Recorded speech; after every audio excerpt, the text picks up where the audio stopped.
Thank you. Next order. Order number 8, motion. Debate on the President's address. Therefore, mover to reply. Leader, you may proceed.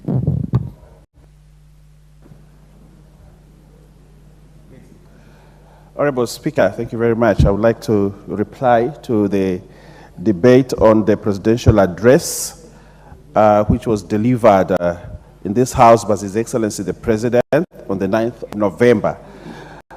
Honorable Speaker, it's very important to note that this State of the Nation address is anchored in law, and it is a constitutional mandate of the President, and Article 132(1)(c) and Article 247 of the Constitution, that the President comes to this chamber and addresses the two houses on the state of the nation. Honorable Speaker, in the address, the Constitution requires the President to present an annual report on the measures taken and the progress achieved in the realization of national values and principles of governance. He's also supposed to present an annual report on the progress made in the fulfillment and the international obligations of the Republic of Kenya, and also to present an annual report to Parliament on the state of the national security. Honorable Speaker, His Excellency the President actually did that and presented the 10th report to this House, and we thank him. And in the debate, Honorable Speaker, which was delivered in 1.5 hours, the speech could not carry everything in those 1.5 hours, but I think the President did justice to the moment and actually delivered an address that gave confidence to the nation that it is on the steady path. Honorable Speaker, I know as I listened to the many honorable members contributing to this debate, there were the many issues of why didn't the President address this? Why didn't the speech include this? Why didn't the President talk about this? Definitely there are many things that the speech did not include, but I think the speech in itself is couched in such a way that there are certain things that to state and to bring to the nation of the attention of the Assembly, because the Constitution says so. Honorable Speaker, in this State of the Nation address, as I listened to the members contribute, I think the thanks of the House were noted on several issues. One, that the nation is on the steady path of growth. Although there are many challenges that we are facing as a country, many economic issues that we are facing as a country, but again, members noted that progress is being made steadily and that we are moving to where we should be as a nation. Honorable Speaker, we note the progress the government has made, especially in the areas of agriculture, the areas of education, the areas of health, and the key sectors that need to be dealt with, and therefore the House noted all these things. Honorable Speaker, in the speech, and the members noted, and I also note that they are hopeful that the investments that we are making right now as a government that is delivered by the President are transformative issues that are going to lead, that both at the micro and the macro level, the fiscal and the monetary, and issues of social justice as progress towards better, the bottom-up program that the President and this government has put in.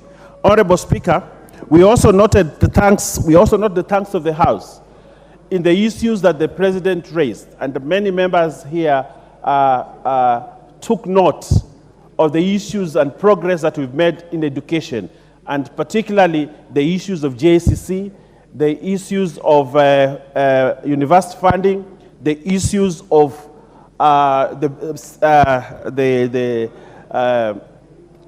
curriculum-based issues.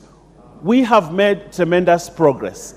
Members also noted that the President talked about the universal health and that we made tremendous progress in those issues, and also the issues of housing, which the President talked about, and that we have made tremendous progress that is towards transforming this country. Honorable Speaker, important to note that for the first time, the President delivered this his speech in a digital way, I know one of the members said he wasn't so sure whether the president was reading from somewhere or he was talking from off the cuff, but I want to tell him that the president used a teleprompter to deliver his speech, and he wasn't speaking off the cuff, and that not the president's investments actually in the issues of digital.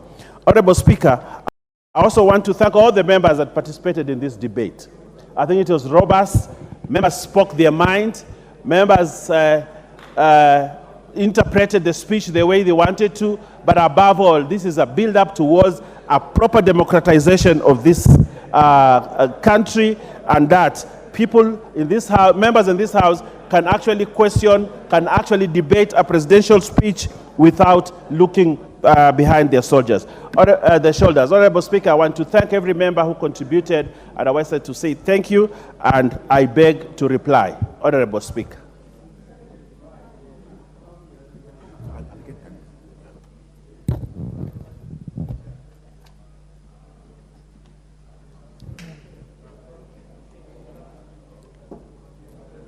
Honorable members, may I put the question?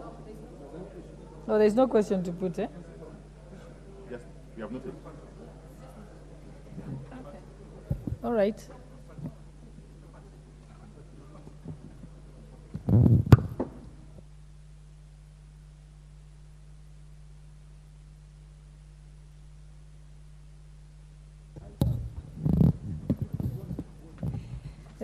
Honorable Martha, is confusing me. Honorable members, I now put the question that pursuant to the provisions of Standing Order 24.6, the thanks of this House be recorded for the exposition of the public policy contained in the address of His Excellency, the President, delivered in Parliament on Thursday, 9th November 2023, and further that this House notes the following report submitted by His Excellency, the President, in fulfillment of the provisions of Article 132, 1C, and Article 247 of the Constitution, laid on the table of the House on Tuesday, 14th November 2023. 1.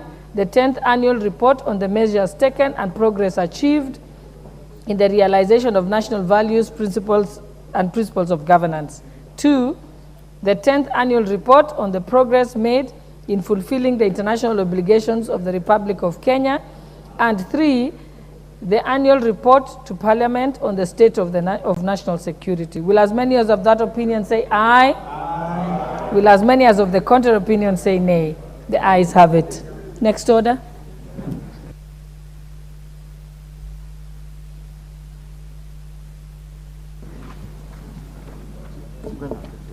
Order number 9, motion. Report on the multinational security support mission to the public. Report of the multinational security support mission to the Republic of Haiti.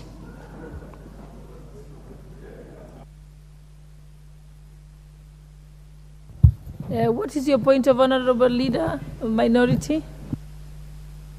Sorry. Madam Speaker, I am rising on a point of order number 89. And I would want, for avoidance of doubt, just to take you there, if you don't mind, Madam Speaker. Madam Speaker, Standing Order 89 speaks to the issue of sub judice. And it is clear, Madam Speaker, that no member shall refer to any particular matter which is sub judice, or which, by the operation of any written law, is secret. Madam Speaker, a matter shall be considered to be sub judice when it refers to active criminal or civil proceedings, and the discussion of such matter is likely to prejudice its fair termination. Madam Speaker, I am aware, and indeed the whole country is aware, that the matter we are just about to embark on, the matter of the deployment of the Kenya police to Haiti, is actively before court. Is actively before court. And the matter in court is case number E389/2023. This is the matter between Third Way Alliance Kenya and Miruri Waweru and one other versus Cabinet Secretary Interior and Coordination of National Government and the Speaker of the National Assembly and 4 others.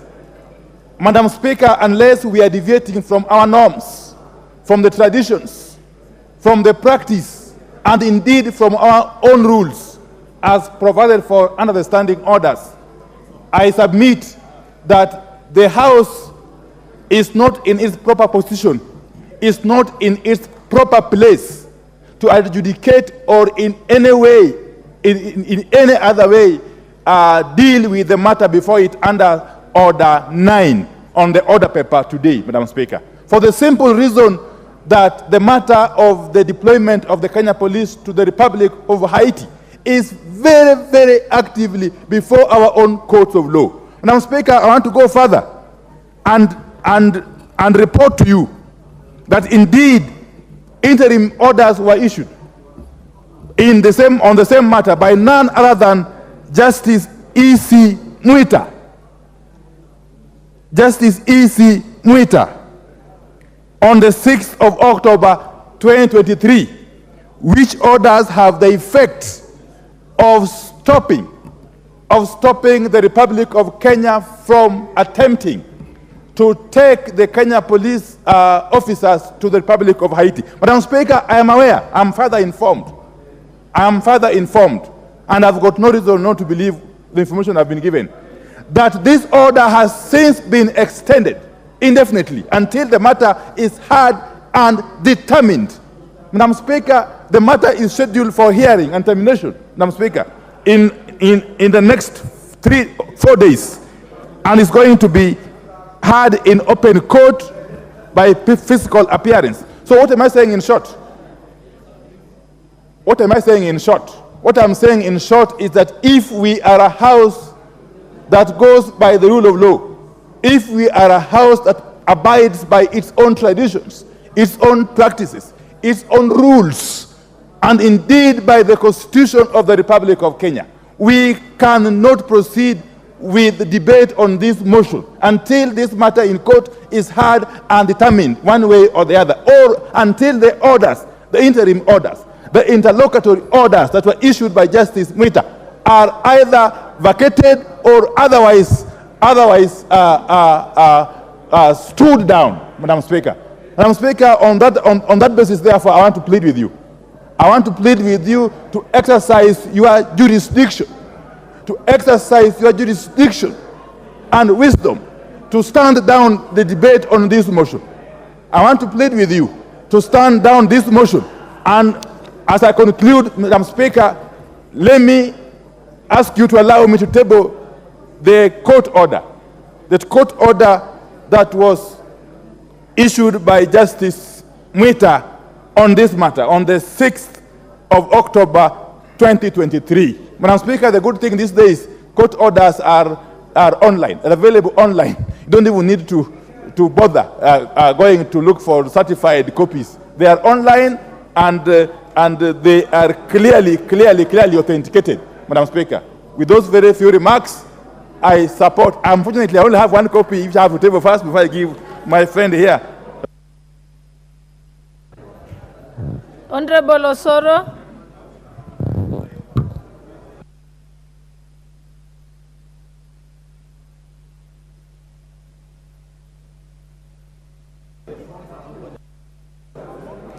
Thank you, Honorable Speaker. Honorable Speaker, listening to Honorable Minority Leader, and I've taken note to the standing orders that is raised, and in particular, he raised the standing order number 89 on the element of sub judice. But Honorable Speaker, if consultations can be lower, Honorable Speaker, if people can consult in low tones kindly. Honorable members, this is an extremely important matter.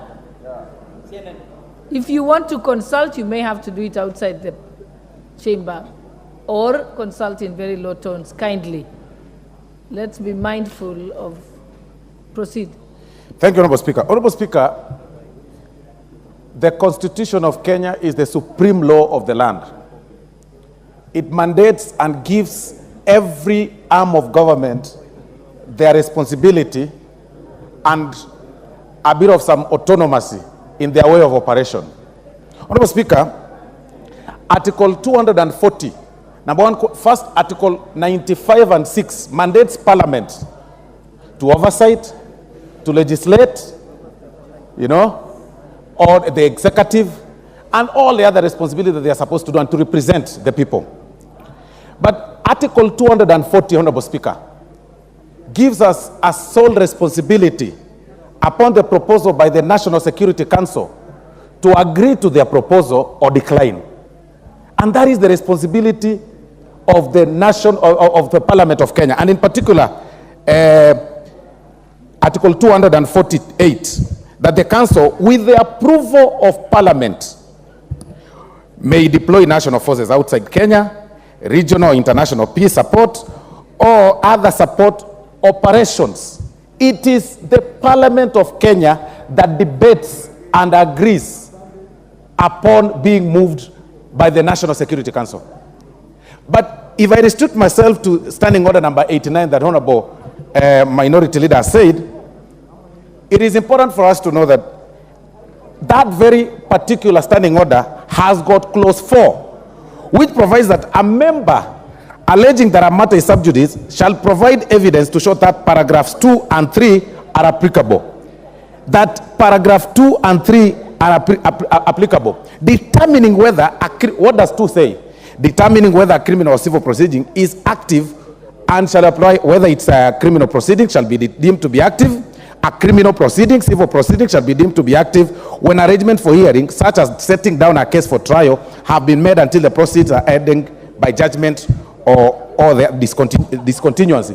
Or whether appellant proceedings, whether criminal or civil, shall be deemed to be active from the time when they are commenced by application. Honorable Speaker, we are not party to the criminal proceeding or civil proceeding that is in court.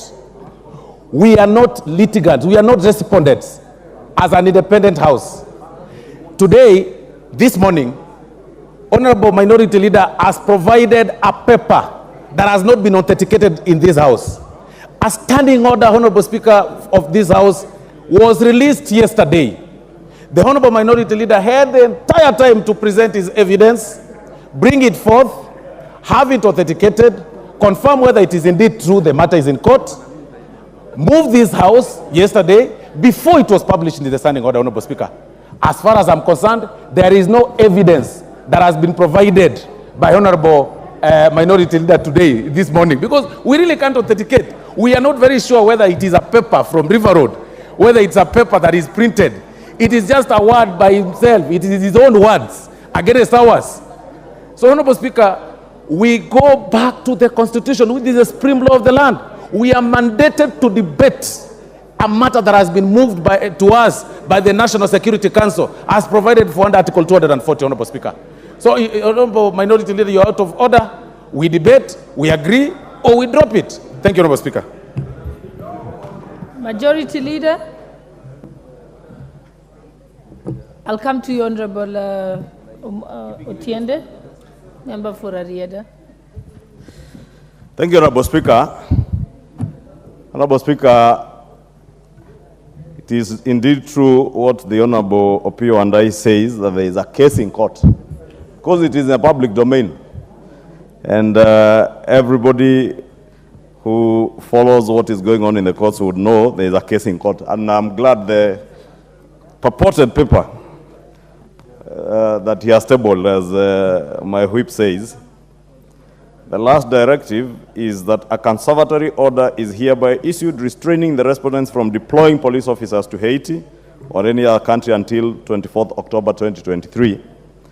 And I believe today is the 16th, if I'm not wrong, of November.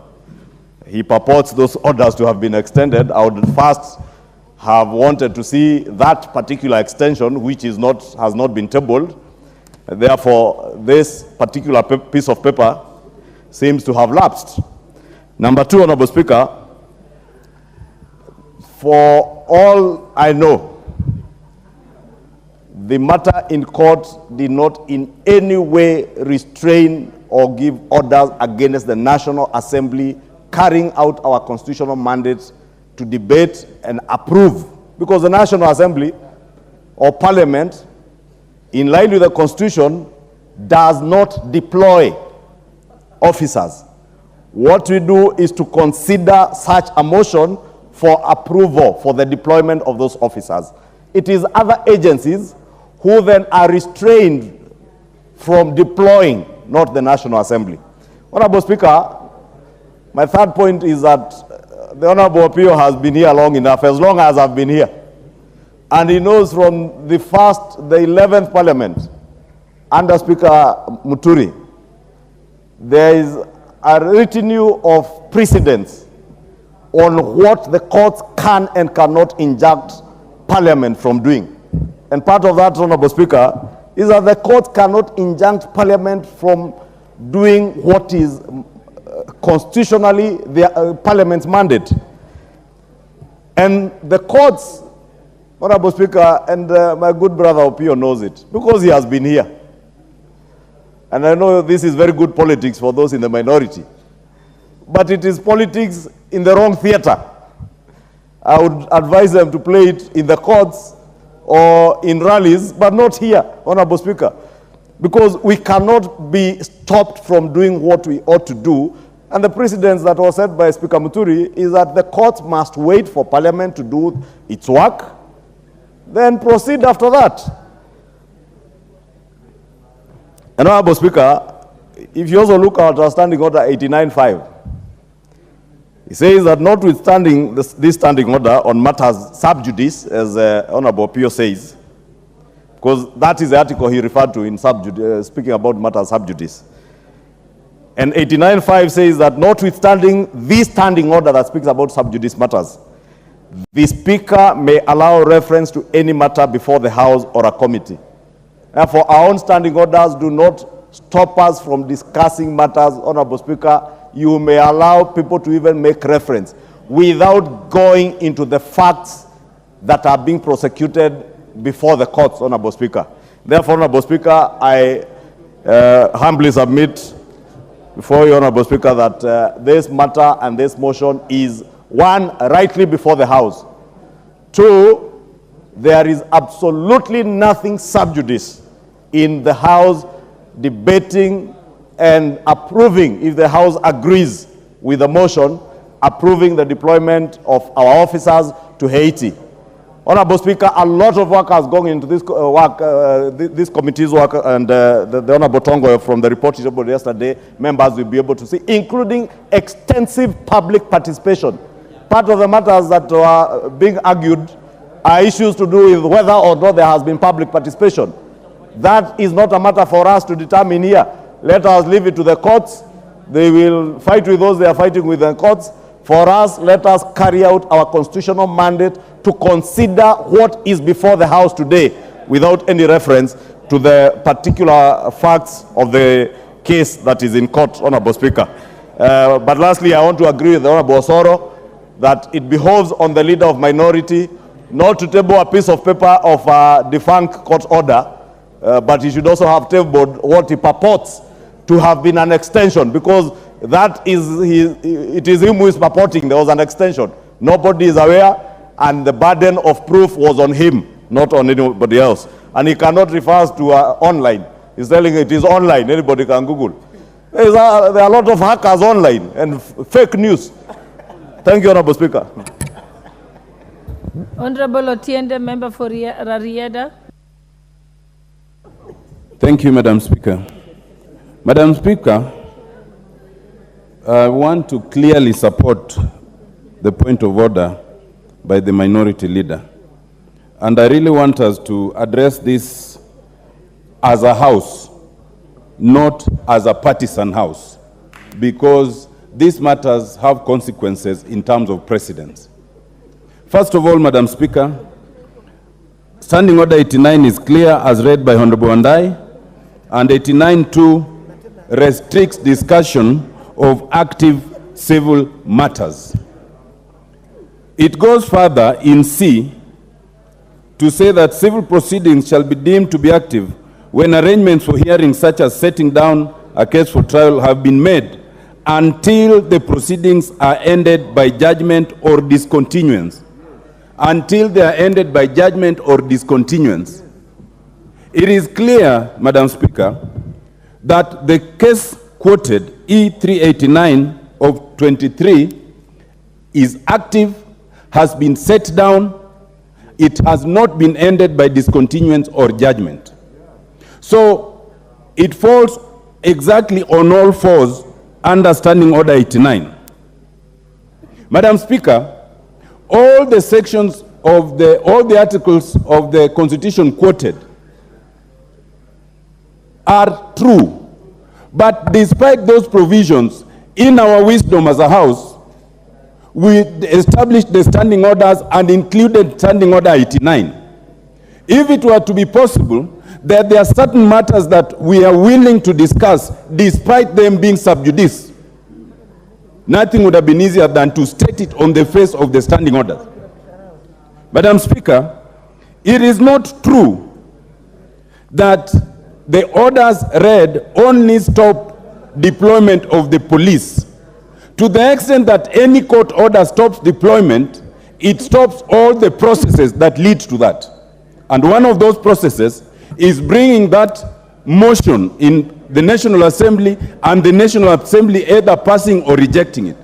It means automatically that all these processes must be held in abeyance. Is it true, as Honorable Soro says, that we are not party to the proceedings? Yes, we may or we may not be. But whenever we learn of any matter that concerns us and we want to nip it in the bud or fast track it, we usually join the proceedings. So not being part of the proceedings is neither here nor there. Court orders such as this bind everyone, whether you are part of the proceedings or not. And Honorable Soro knows that because he's a lawyer. Madam Speaker, the principle that sometimes it can be convenient to follow court orders and sometimes it can be inconvenient to follow court orders is one that makes us a laughing stock. Madam Speaker, only recently, the leader of minority sought to replace the deputy chief whip of the Azimio party. Someone else other than the concerned member went to court, and like in this case, we were not party. But when the court stops the process, the speaker held that in abeyance for months until finally that matter was disposed of. How is that matter different from this? How do students, how do Kenyans looking at us try to understand Parliament when we apply differential standards? We become a laughingstock. I think, Madam Speaker, it is unfortunate that sometimes we can conveniently think that we can ignore court orders and sometimes we cannot. In fact, in E389, which has been tabled before you, Madam Speaker, the Speaker of the National Assembly is a party. Whether the Speaker has chosen to appear or not is a different matter. And it does not make the orders not see. Lastly, Madam Speaker, the leader of majority says that we can only see what has been brought before us. You know, leader of majority, one day, when you become a lawyer, as I'm sure you will, or you will learn that only justice is blind. Justice is said to be blind, but any determinative authority must only take notice of what's happening aside. In the judiciary, we say judicial notice. Even in this Parliament, if today we are sitting here and we learn, even on your SMS, that something has happened, which is a national crisis, we will take parliamentary notice of it. You cannot say that you cannot take parliamentary notice of what's in public notoriety, and we know it. Madam Speaker, I think that to avoid this selective amnesia by my brothers and to maintain the dignity of this House, this debate should be held in abeyance. And if the Parliament wants to be a party, it should apply to be a party. Once it's determined, then we can come back to debate it. I so submit, Madam Speaker. Thank you. What's your point of order? Because we need to bring this to a close, I'll pronounce myself on it. Honorable Speaker, you know, Senior Counsel Otiende Omolo referred to me and said that when I become a liar, and I have no intention ever of becoming a liar. I have no such intentions of ever becoming a liar. I don't know if he said a lawyer or a liar, because you know, from where Honorable Tienda comes from, you can never distinguish when someone is talking about lawyers and liars. And there's a famous movie, Honorable Speaker, called Liar Liar, that was about lawyers. So I have no intention, Honorable Speaker, for the record, to become a liar, nor do I intend to become a lawyer. But Honorable Speaker, I think I have taken judicial and parliamentary notice of the court orders, Honorable Speaker. But the point I had made was that, one, there is no injunctive order against Parliament. The injunctive order is on those who are charged with the responsibility of deployment. And the court order dated 24th October or 23rd October is quite clear that those who deploy are the ones who are debarred from deployment. Parliament, Honorable Speaker, does not and has no capacity to deploy anybody other than deploying the Honorable Tiende Amolo on a trip to Rarieda, or deploy him on a trip to Mombasa or a trip to Turkey for other things, Honorable Speaker. Honorable members, having listened to the various members, I think the two matters that are in contention is the interpretation of Standing Order 89, which talks about that no matter shall be discussed if a matter is sub judice. When a matter is sub judice, it doesn't mean just that by the mere fact that the matter has been filed makes it sub judice. Sub judice is when you discuss the merits and demerits of the case before the court. That is not what is happening here in the House.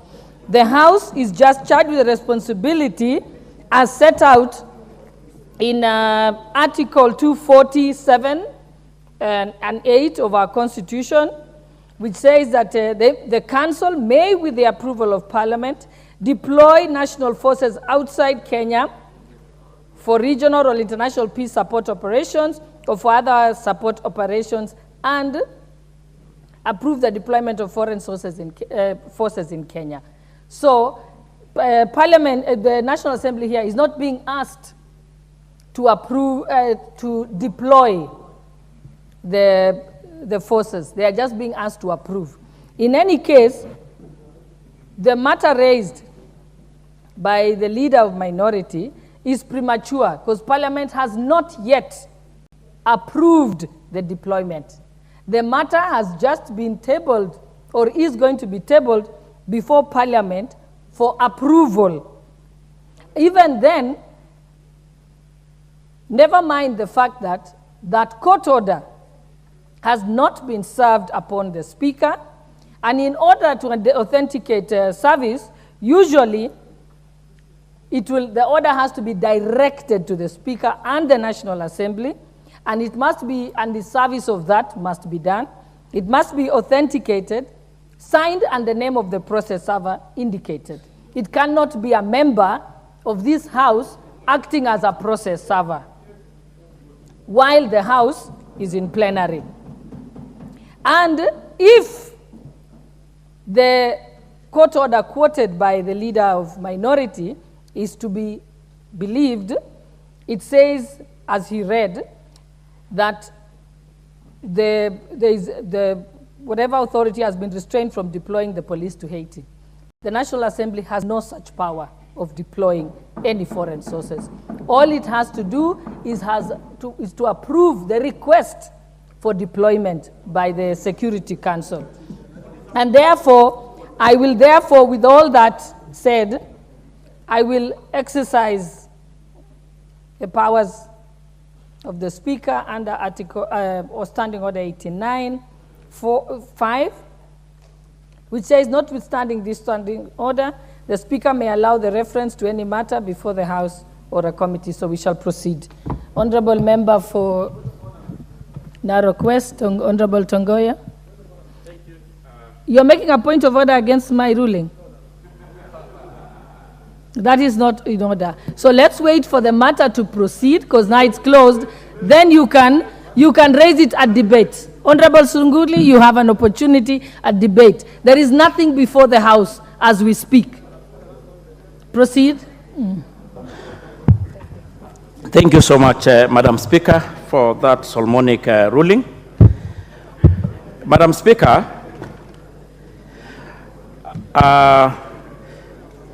where is that?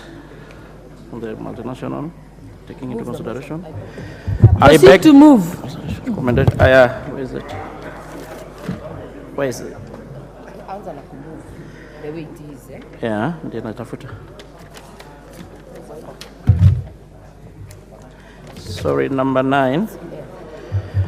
Madam Speaker, I beg to move the motion on the report on the multinational security support mission to the Republic of Haiti, that taking into consideration the recommendation of the Joint Committee of the National Assembly Departmental Committee on Administration and Internal Security and the Senate Standing Committee on National Security, Defense, and Foreign Relations in its report on the request regarding the deployment of the officers of the National Police Service to the multinational security support mission to Haiti, laid on the table of the House on Wednesday, 15th November 2023, and pursuant to the provision of Article 248A, this House approves the deployment of officers of the National Police Service to the multinational security support mission to Haiti. You have a seconder? I ask Dido Raso to second.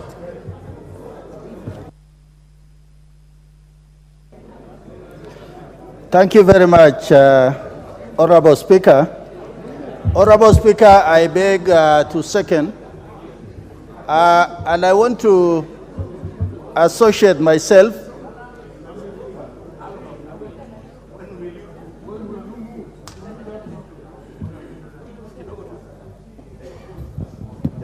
Thank you. Honorable members, I now propose the question. Let me propose the question, then I'll give you a chance.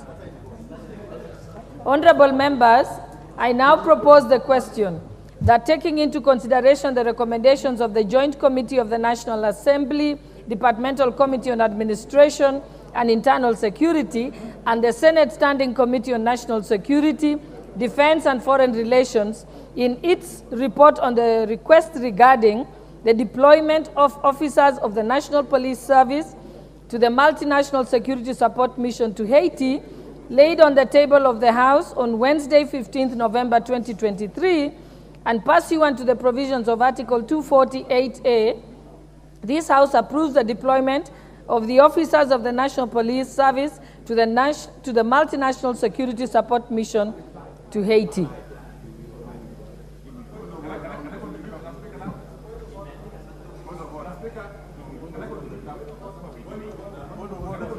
Yes, your point of order, Honorable Vandai. You want to contribute? Okay. Honorable Otiende, you have a point of order? Okay. Madam Speaker. And Sukulu, you can now give your point of order. Madam Speaker. If you have any. But let's wait for Honorable. Yes. Madam Speaker, thank you for your ruling. As we are guided by the House, we must accept whether we agree or not. But given your ruling, Madam Speaker, you have clearly guided that under Standing Order 89, what is to be avoided is discussing the merits or demerits of the matter in court. And I'm accordingly guided. Madam Speaker, looking at the report that has just been tabled as a motion, it contains matters that discuss merit and demerits. Could Madam Speaker guide us which part of the report, therefore, we can refer to as we are debating this particular motion? Thank you, Madam Speaker. Honorable Omolo Otiende, you're a senior counsel, as senior as myself. You know very well that should we delve into the issue of the merits and demerits, then it is the court that shall reprimand us, not you. So you're not the sitting judge in this matter. Yeah, neither are you a counsel in the case. Thank you. Honorable Sunkuli, your point of order now is Speaker, mature today enough. you are not very kind to me, but I accept. Now, I'm asking, unfortunately, my point of order is more or less the same as Honorable Otiende's, but to put it in my different language, I personally respect your ruling, but could you give further guidance, Madam Speaker, on the merits of the case? The question of the merits of the case, because if the rule is against the merits, I think it would be good for members not to delve into the merits of the matter. So could you give us guidance on what the merits of the case are? Okay, Honorable Sunkuli, you missed an important part of my ruling. I said that this House has not been served with a court order, and therefore we cannot know what the order directed. When that comes, there shall be sufficient time to do that. But for now, we are proceeding as usual with the matter. So, Honorable Ruku, what's your point of order? Madam Speaker, I listened carefully to the chairman of Joint Committee on National Assembly, and I didn't hear him moving the motion. I don't know whether this motion is proper on the floor of the House or not. Thank you, Madam Speaker.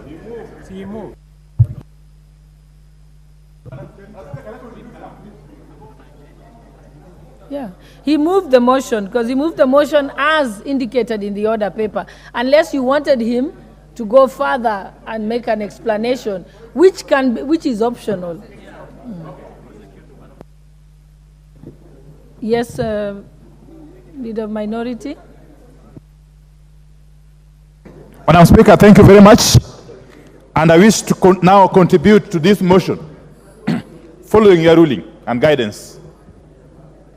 Madam Speaker, I want to start on the premise that the National Police Service does not fall within the ambit of what is provided for under Article 240, Sub-Article 8 of the Constitution. And I'll explain why. Madam Speaker. Madam Speaker, Article 240. Honorable Tongoya and Leader of Majority, I can't hear. I'm addressing very weighty issues that will require that people listen. Honorable members, if you may listen to me. Okay, Honorable Leader of Minority, start again because I didn't hear you. Yes.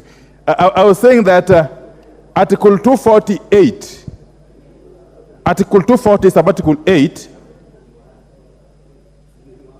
that we seem to be hiding behind in purporting to process this deployment of the police service to Haiti simply talks about deployment of national forces outside Kenya. Outside Kenya. National forces. Madam Speaker, if you go to Article 241, Article 241 of the Constitution, you will find that there are established the Kenya Defense Forces. Article 241 of the Constitution provides for the establishment of the Kenya Defense Forces. And it goes further to list those forces as consisting of the Kenya Army, the Kenya Air Force, the Kenya Navy, and basically those three. It simply talks of the three arms of the Kenya Defense Forces as what constitute the defense forces. Nothing could have been easier if the drafters of this constitution had intended to include the National Police Service as part of the forces, to say so explicitly under Article 240, Sub-Article 8 of the Constitution. Madam Speaker, we cannot afford to do what we are trying to do currently, of circumventing the Constitution and the law. In fact, the National Police Service, as established under Article 243 and 245 of the Constitution, is under the command of the Inspector General of Police. It is not under the command of the President or any other person. The Commander-in-Chief of the Kenya Defense Forces is not the commander of the National Police Service. That is my submission. And you can challenge me. So it was not the intention of the makers of our Constitution. And Honorable Tinda Molo is here. He will help us. Because he was a member of the committee of experts that drafted our Constitution. It was not the intention of the draft of the Constitution, nor was it the intention of Kenyans when they promulgated this Constitution. So you seem to have a point of order? Yes. Okay, you'll come after leader. Thank you, Honorable Speaker. You know, the leader of minority has asked us to challenge him. And Honorable Speaker, it's also good to state matters of fact in line with our standing orders. Honorable Speaker, the leader of minority is clearly misreading and misinterpreting the Constitution, because if you read Article 248 of the Constitution that provides that the National Security Council, with the approval of Parliament, which is the basis of this motion, Honorable Speaker, may deploy the national forces of Kenya for regional and international peace support operations or other support operations. Honorable Speaker, if you read Article 242, the Constitution of the Security Council, the Council consists of, amongst others, and I'll go straight to I, the Inspector General of the National Police Service. And therefore, you cannot argue that the National Security Council, or that is involved with the deployment of forces and request with the approval of Parliament, does not constitute the National Police Service. Because it is right there in the Constitution, Honorable Speaker, 242H, I, Honorable Speaker, including the National Intelligence Service, for that matter. So even if you are to deploy National Intelligence Service officers, that is part of the National Security Council. Speaker, how I wish my colleague did not interrupt me. Because he has clearly not added any value to the debate. He has assisted you. Because if you look at the composition of the National Security Council, it also has civilians in it, including the Cabinet Secretary for Foreign Affairs. So are you saying Foreign Affairs staff are members of the Defense Forces? Are you saying we can deploy Foreign Affairs staffers, Ministry of Foreign Affairs staffers to Haiti to maintain security? It doesn't add. It doesn't. For the interruption, Honorable Ruto. Thank you very much, Honorable Speaker. Honorable Speaker, I stand under Standing Order number 91. The President is not the commander of the National Police Service. Then, the word Commander-in-Chief simply means that all those who are armed, whether the Kenya President of the Republic of Kenya, that is what he has been given, or she, by the Constitution. Honorable Speaker, it is okay for the leader of minority to make a statement, but let him not be allowed to mislead the House and the nation. Thank you. Proceed. Now you have been properly guided. Anyway, you know, in this world, wonders will never cease.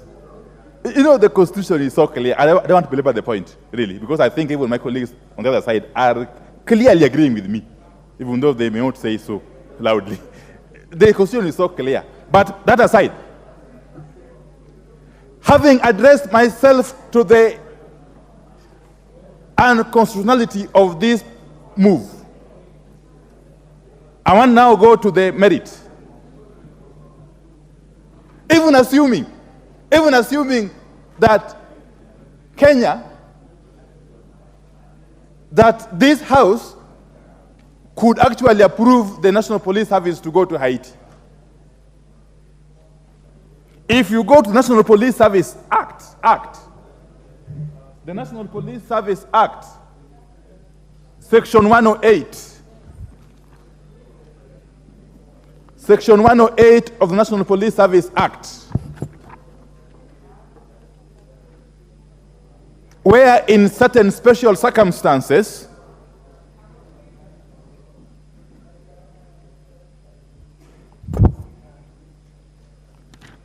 let me just go to the specific to a specific section. Section 1081. Yes. 1081 of the National Police Service Act. And it provides as follows. Madam Speaker, the President may, on the application of the government of a reciprocating country, the government of a reciprocating country, okay, order such number of police officers as the President may think fit to proceed to that country for service therein for the purpose of assisting the police service of that country in a temporary emergency. Madam Speaker, what is the definition of a reciprocating country? Before you even go to the definition of a reciprocating country, the country in question must be having a functioning government. My submission is that the Republic of Haiti, as we speak currently, has got no functioning government. And therefore, the question of reciprocating or otherwise can't arise. But even more importantly, this requisition, this request for the deployment of Kenya Police Service officers to Haiti, who is the originator? Where did it come from?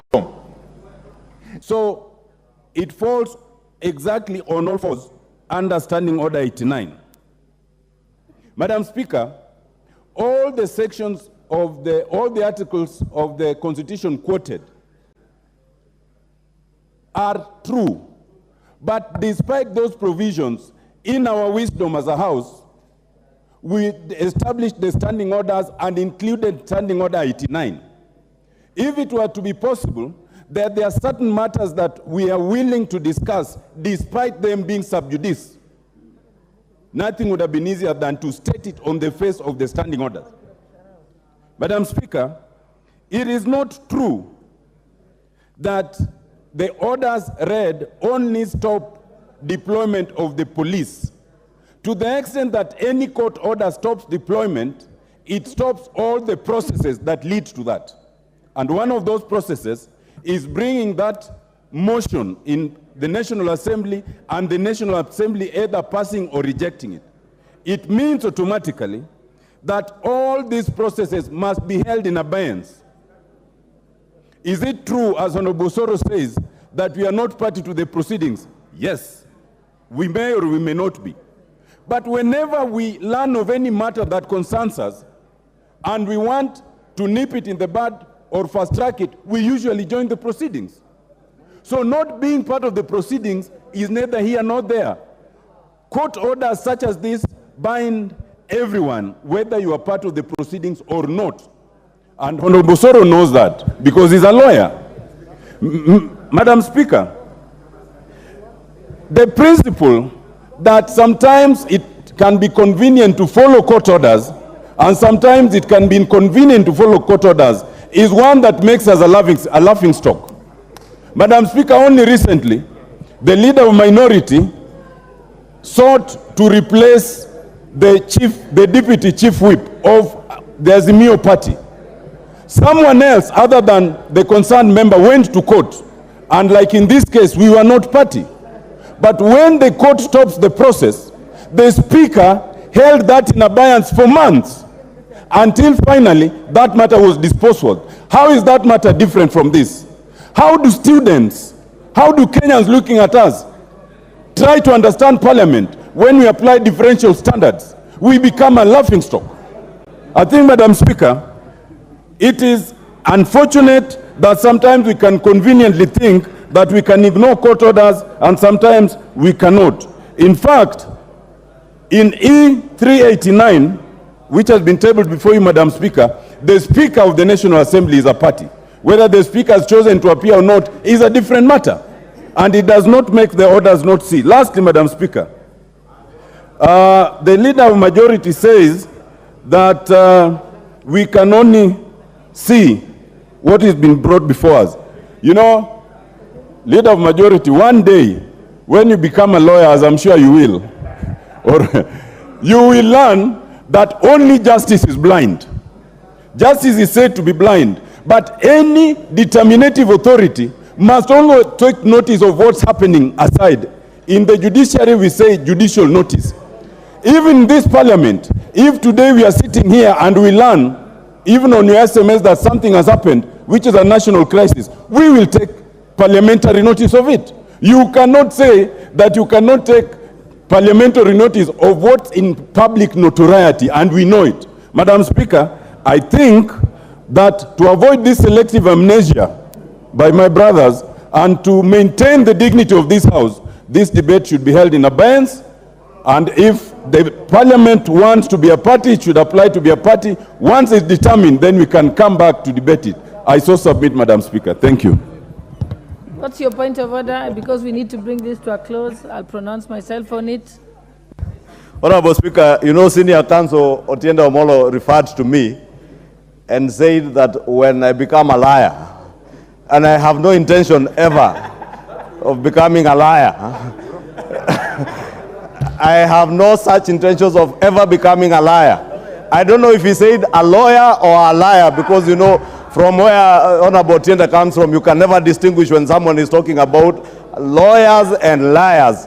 And there's a famous movie, Honorable Speaker, called Liar Liar, that was about lawyers. So I have no intention, Honorable Speaker, for the record, to become a liar, nor do I intend to become a lawyer. But, Honorable Speaker, I think I have taken judicial and parliamentary notice of the court orders, Honorable Speaker. But the point I had made was that, one, there is no injunctive order against Parliament. The injunctive order is on those who are charged with the responsibility of deployment. And the court order dated 24th October or 23rd October is quite clear that those who deploy are the ones who are debarred from deployment. Parliament, Honorable Speaker, does not and has no capacity to deploy anybody other than deploying the Honorable Otiende Omolo on a trip to Rarieda, or deploy him on a trip to Mombasa or a trip to Turkey for other things, Honorable Speaker.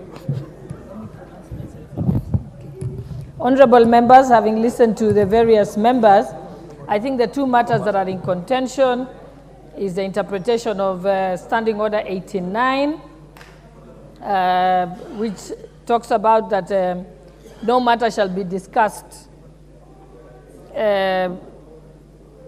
if a matter is sub judice. When a matter is sub judice, it doesn't mean just that by the mere fact that the matter has been filed makes it sub judice. Sub judice is when you discuss the merits and demerits of the case before the court. That is not what is happening here in the House. The House is just charged with the responsibility as set out in Article 247 and 8 of our Constitution, which says that the Council may, with the approval of Parliament, deploy national forces outside Kenya for regional or international peace support operations or for other support operations, and approve the deployment of foreign forces in Kenya. So Parliament, the National Assembly here is not being asked to approve, to deploy the forces. They are just being asked to approve. In any case, the matter raised by the leader of minority is premature because Parliament has not yet approved the deployment. The matter has just been tabled or is going to be tabled before Parliament for approval. Even then, never mind the fact that that court order has not been served upon the Speaker, and in order to authenticate service, usually the order has to be directed to the Speaker and the National Assembly, and it must be, and the service of that must be done. It must be authenticated, signed, and the name of the process server indicated. It cannot be a member of this House acting as a process server while the House is in plenary.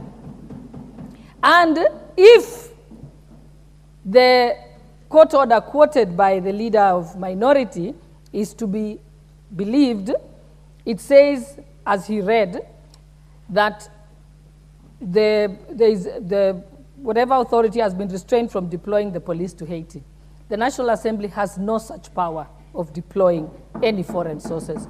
All it has to do is to approve the request for deployment by the Security Council. And therefore, I will therefore, with all that said, I will exercise the powers of the Speaker under Article or Standing Order 89(5), which says, notwithstanding this standing order, the Speaker may allow the reference to any matter before the House or a committee. So we shall proceed. Honorable Member for Narok West, Honorable Tongoya. Thank you. You're making a point of order against my ruling. That is not in order. So let's wait for the matter to proceed, because now it's closed. Then you can raise it at debate. Honorable Sunguli, you have an opportunity at debate. There is nothing before the House as we speak. Proceed. Thank you so much, Madam Speaker, for that Solomonic ruling. Madam Speaker,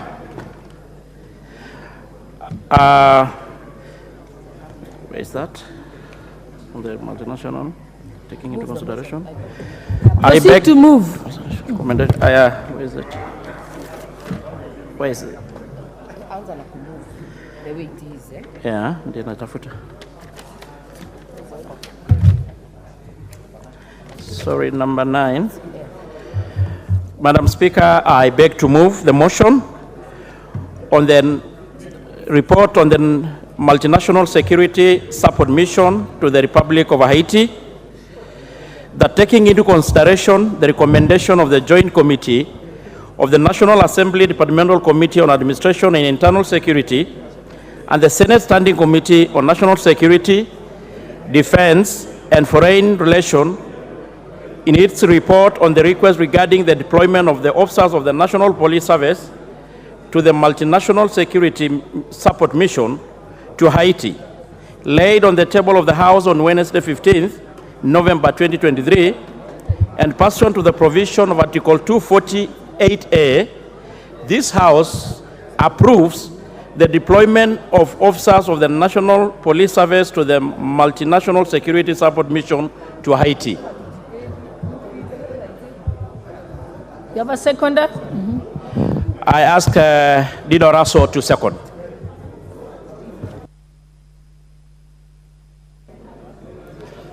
Thank you very much, Honorable Speaker. Honorable Speaker, I beg to second. And I want to associate myself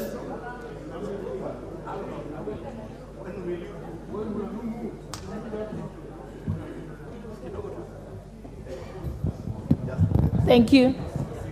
Honorable members, I now propose the question. Let me propose the question, then I'll give you a chance. Honorable members, I now propose the question that, taking into consideration the recommendations of the Joint Committee of the National Assembly, Departmental Committee on Administration and Internal Security, and the Senate Standing Committee on National Security, Defense and Foreign Relations, in its report on the request regarding the deployment of officers of the National Police Service to the multinational security support mission to Haiti, laid on the table of the House on Wednesday, 15th November 2023, and pursuant to the provisions of Article 248A, this House approves the deployment of the officers of the National Police Service to the multinational security support mission to Haiti.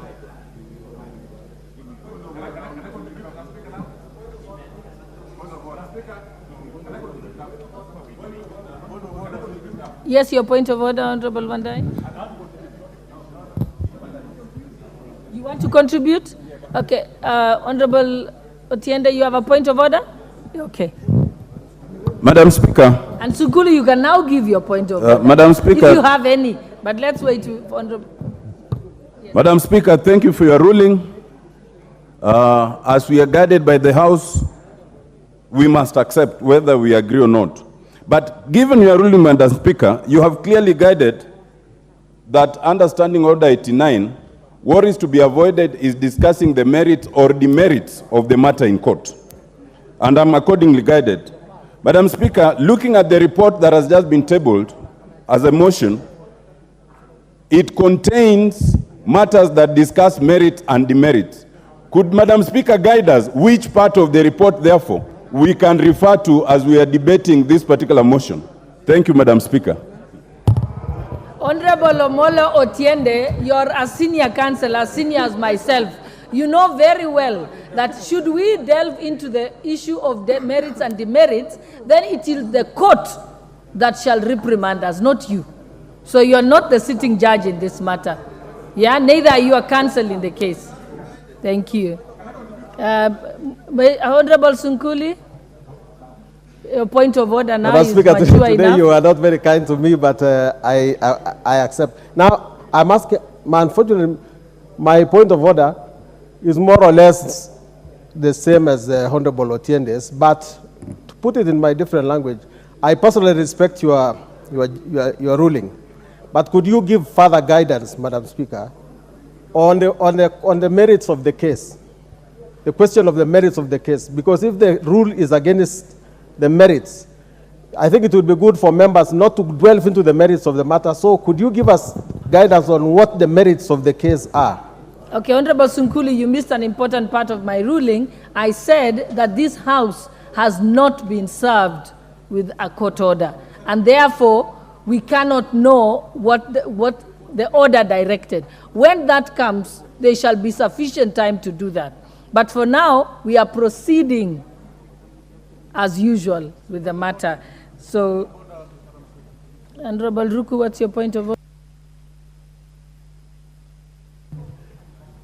Madam Speaker, I listened carefully to the chairman of Joint Committee on National Assembly, and I didn't hear him moving the motion.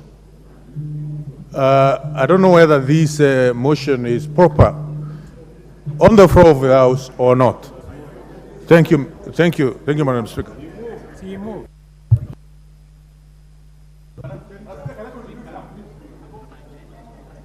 Yeah, he moved the motion because he moved the motion as indicated in the order paper.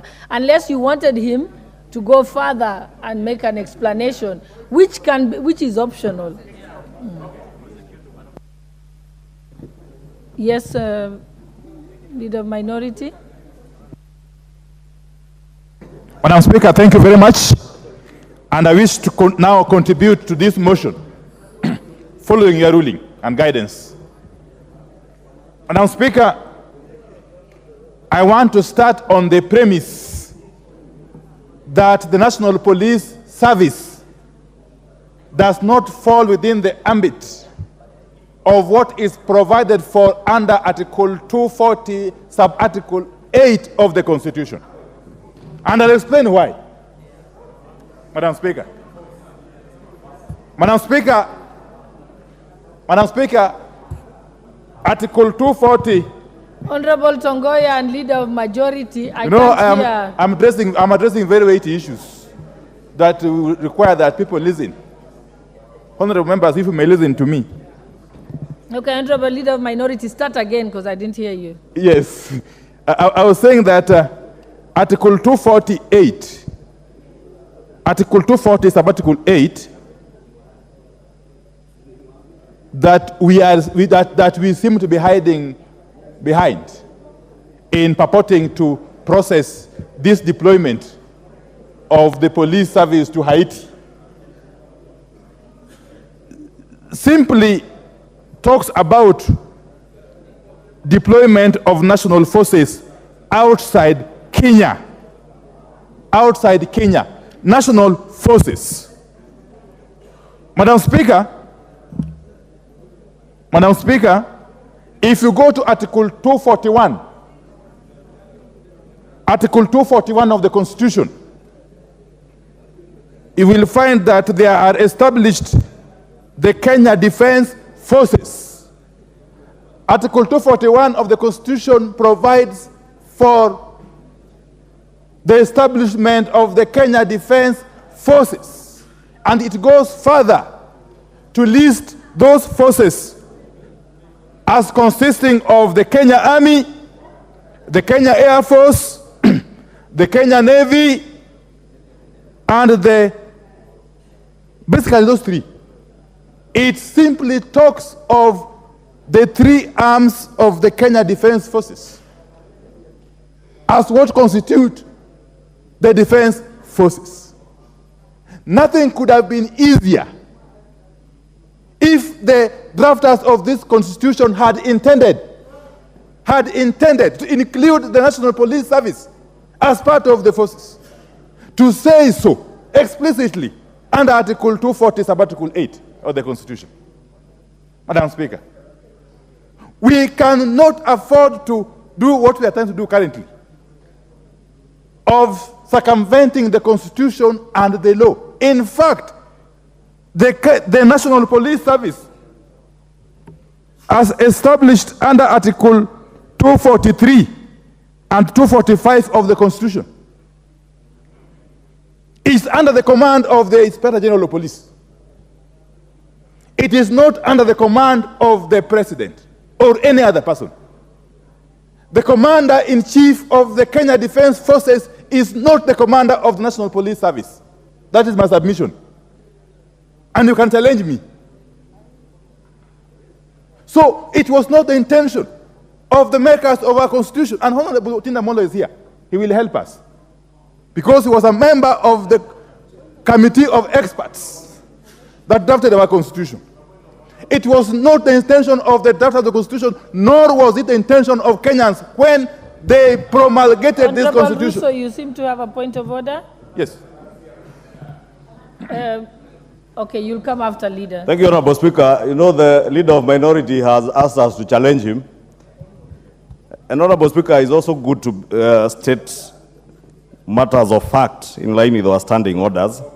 Honorable Speaker, the leader of minority is clearly misreading and misinterpreting the Constitution, because if you read Article 248 of the Constitution that provides that the National Security Council, with the approval of Parliament, which is the basis of this motion, Honorable Speaker, may deploy the national forces of Kenya for regional and international peace support operations or other support operations.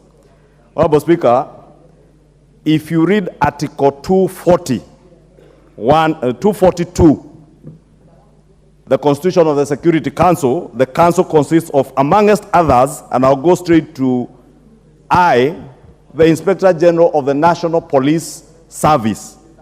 And therefore, you cannot argue that the National Security Council, or that is involved with the deployment of forces and request with the approval of Parliament, does not constitute the National Police Service. Because it is right there in the Constitution, Honorable Speaker, 242H, I, Honorable Speaker, including the National Intelligence Service, for that matter.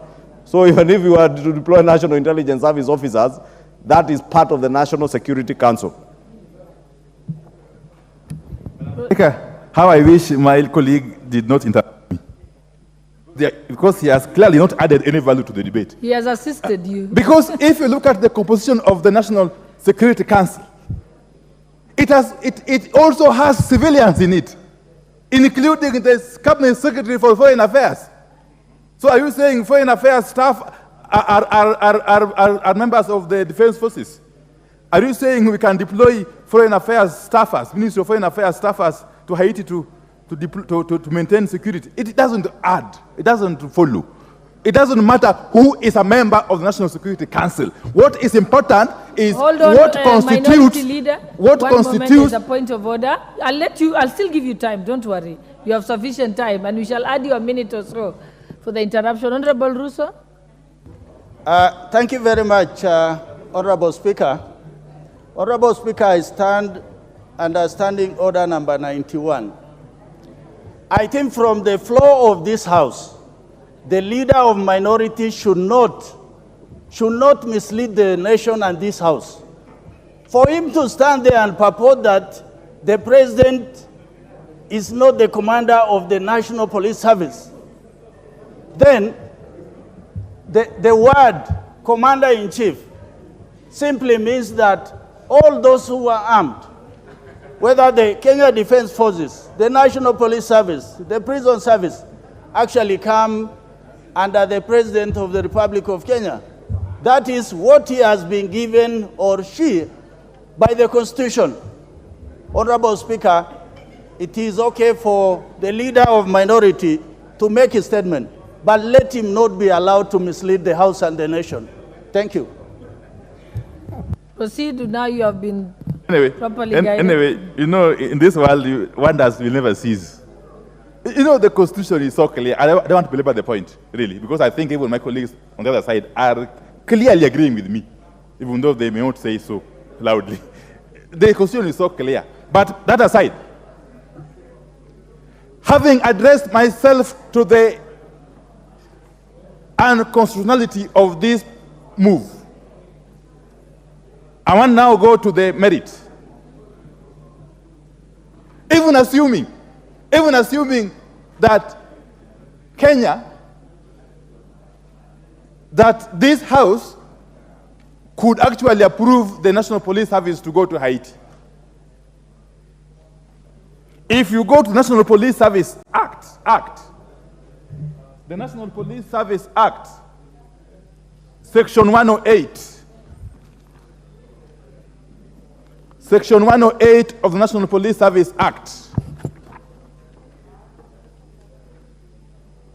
where in certain special circumstances,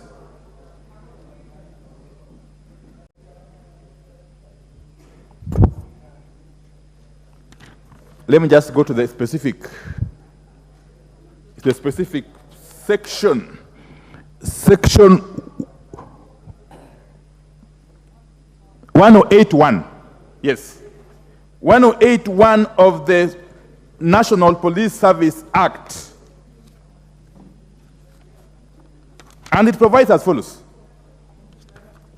Madam Speaker, the President may, on the application of the government of a reciprocating country, the government of a reciprocating country, okay, order such number of police officers as the President may think fit to proceed to that country for service therein for the purpose of assisting the police service of that country in a temporary emergency. Madam Speaker, what is the definition of a reciprocating country? Before you even go to the definition of a reciprocating country, the country in question must be having a functioning government. My submission is that the Republic of Haiti, as we speak currently, has got no functioning government. And therefore, the question of reciprocating or otherwise can't arise. But even more importantly, this requisition, this request for the deployment of Kenya Police Service officers to Haiti, who is the originator? Where did it come from? Did it come from Haiti? And if it came from Haiti, from who in Haiti? Which government in Haiti? Which government, as we speak, is in charge of the Republic of Haiti? Because as a country, as a parliament that represents the people of Kenya, we have to ask these questions. We have to ask these questions because the public will ask us even tougher questions if something goes wrong in Haiti. So we must ask these questions. Which government in Haiti made the requisition for Kenya police officers to go to Haiti? If it is not the government of Haiti, therefore, who then asked for our police officers to go to Haiti? Is it the UN? I'm hearing it's the UN from somebody shouting across the aisle. What's your point of order, Kainan? What's the point? Your debate must be very exciting. You have many points of orders. You should appreciate it. Thank you, Madam. Proceed, Honorable Kainan. Madam Speaker, is it in order for the Honorable Wandai to mislead Kenyans when page 10 of the report, and I read, clearly says, the Prime Minister of Haiti, with the concurrence of the Council of Ministers, addressed a letter to the UN Security Council on 9th October 2022, and on 10th October, the UN Security Council. And you just need to understand the making of the UN Security Council. Kenya is a responsible member. So the request came, and it's good he understands this. The request came from the Prime Minister of Haiti to the UN Security Council. The UN Security Council, in turn, requested the member states to contribute. So you need to understand, it's in order for the Honorable Wandai to mislead himself, to mislead members of parliament in Kenya, that nobody requested for this. Yet he knows Kenya is a responsible member of the UN.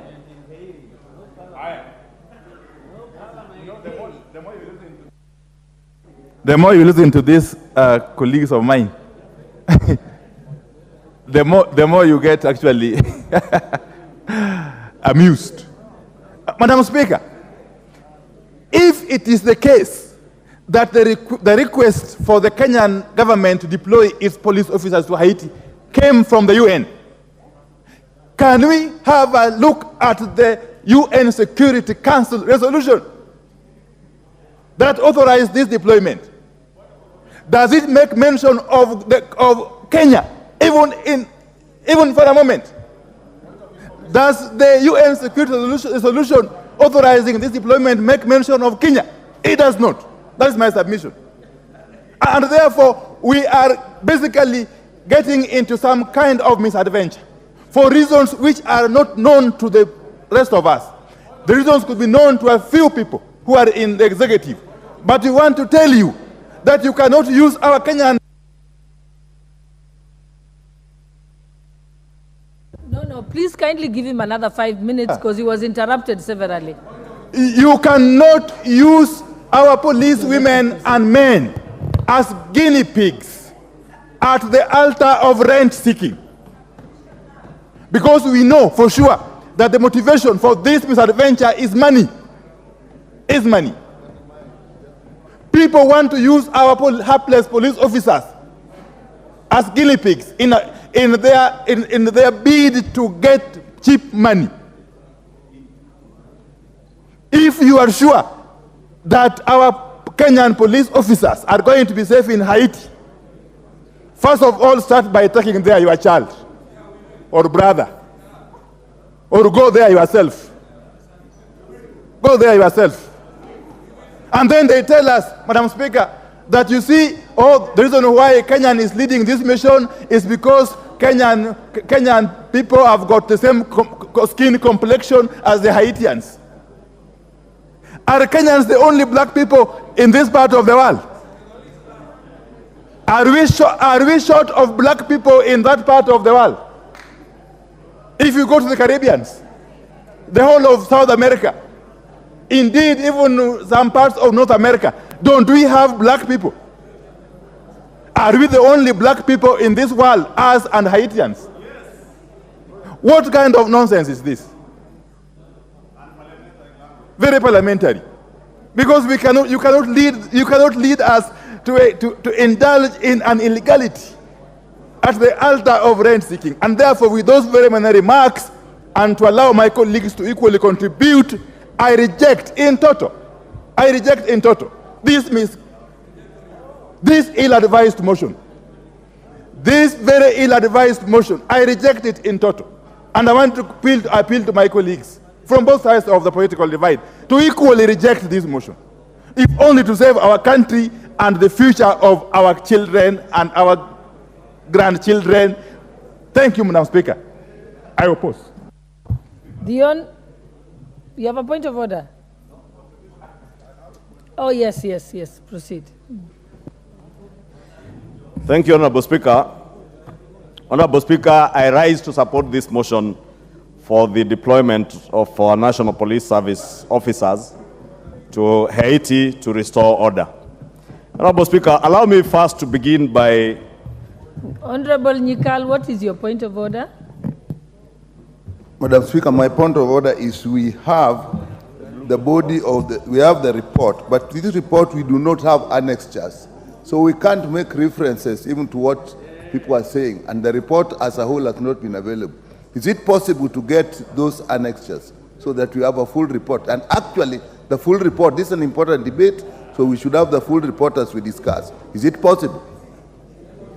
Thank you. I direct that the clerk's desk ensures that you immediately get some copies to come within the House. You'll receive them in a few minutes. Honorable Nyikal, proceed, Leader of Majority. Thank you, Honorable Speaker. I had hoped you direct the Honorable Nyikal to the table room up here, room 8, because there are adequate copies with annexures, and I have a report that was tabled with annexures. So if his PA photocopied without the annexures, you can ask them to download online. Honorable Speaker, I had said I was rising to support this motion.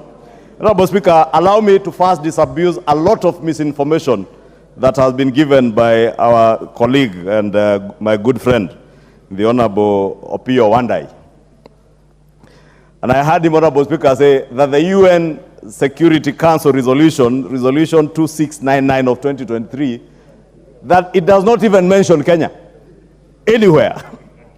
And I'll draw him to page 23, actually the third page of the UN Security Council, and he will notice that taking note of the call made by the government of Kenya on September 21st, 2023, urging the United Nations to urgently deliver an appropriate framework to facilitate the deployment of a multinational security support as part of a holistic response to Haiti's challenges, calling in the Security Council. Therefore, and the whole document is replete with a mention of Kenya, even the Kenyan delegation that visited Haiti to assess the situation in Haiti and report back to the Security Council, Honorable Speaker. Therefore, Honorable Speaker, let me first disabuse that notion that the UN Security Council did not take cognizance of the role being taken by Kenya. Two, Honorable Speaker, is to note, and I think the Leader of Minority had not read the committee's report that was tabled yesterday, because yesterday I was with the Leader of Minority in somewhere in Stony Athi, deliberating on other matters of national importance, like the cost of living, Honorable Speaker. And therefore, he may have missed the tabling of the report, and because the report here, I will again share this report with the Leader of Minority, because Kenya is deploying our officers as part of this MSS team, the Multinational Security Support Mission. And Honorable Speaker, other countries, if you just go to the report, and I just want to be very brief and draw reference to the report, that the Kenya is to lead the nation, is a lead nation for the MSS mission to Haiti, which includes, because the Leader of Minority was asking emotionally, are we the only Africans? Are we only black people? Us and Haiti. And this report that is before, I'm sure it is there in his office even, because his PA is a very diligent officer, says this mission includes Senegal. Senegalese are Africans. They are black people, like you and me. Burundians are Bantus, like myself and you, although you are half Nilot, half Bantu.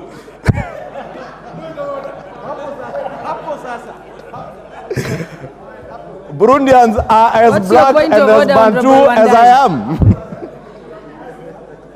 Allow Honorable Wandayi to prosecute his point of order.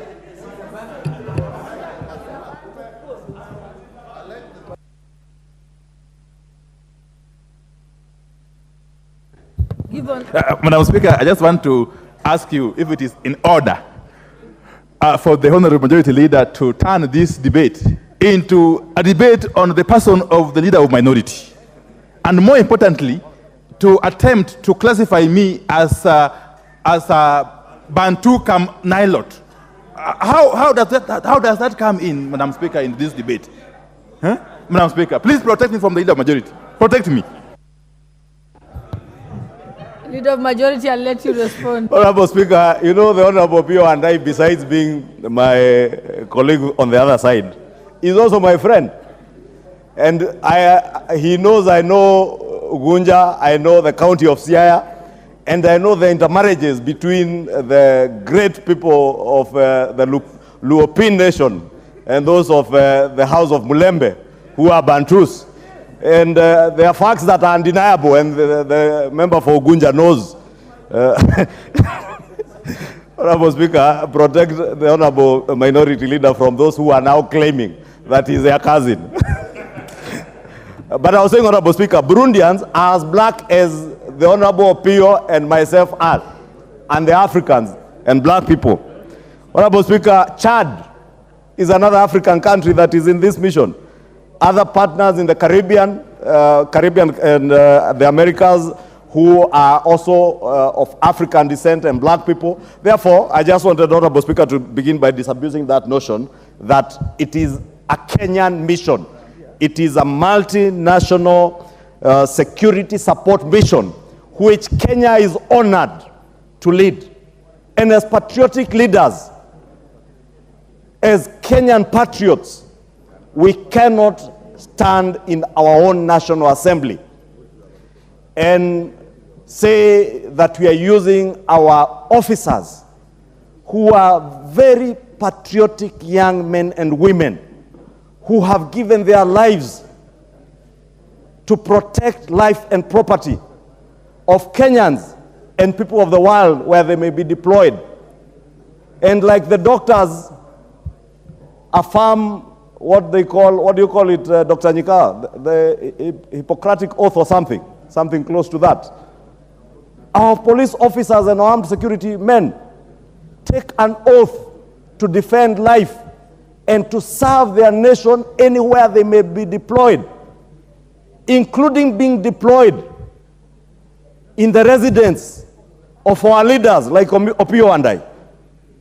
That officer guarding your house today and guarding your family is a patriotic young man or young lady who has given his life to protect you and your family. We therefore cannot disparage them by saying they are being used as guinea pigs. They are doing their patriotic and national duty, not only to elevate our country's security forces and their performance, Honorable Speaker, because the other notion that is being disabused, it is made to look from the submissions by the leader of minority that this is the first mission that the National Police Service is being deployed to.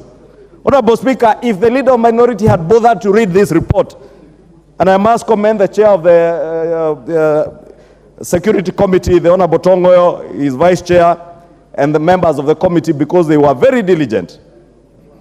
Kenya has previously engaged in other missions, including that in Kosovo, Yugoslavia, Darfur in our region here, Namibia in Africa, Timor, Angola, Sierra Leone, and even Croatia.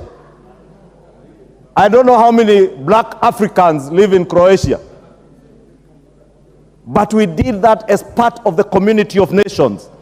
And the deployment, Honorable Speaker, the proposed deployment that we are being asked to approve is anchored on our responsibilities, or the responsibility of Kenya as a UN member state and as part of that global community of nations.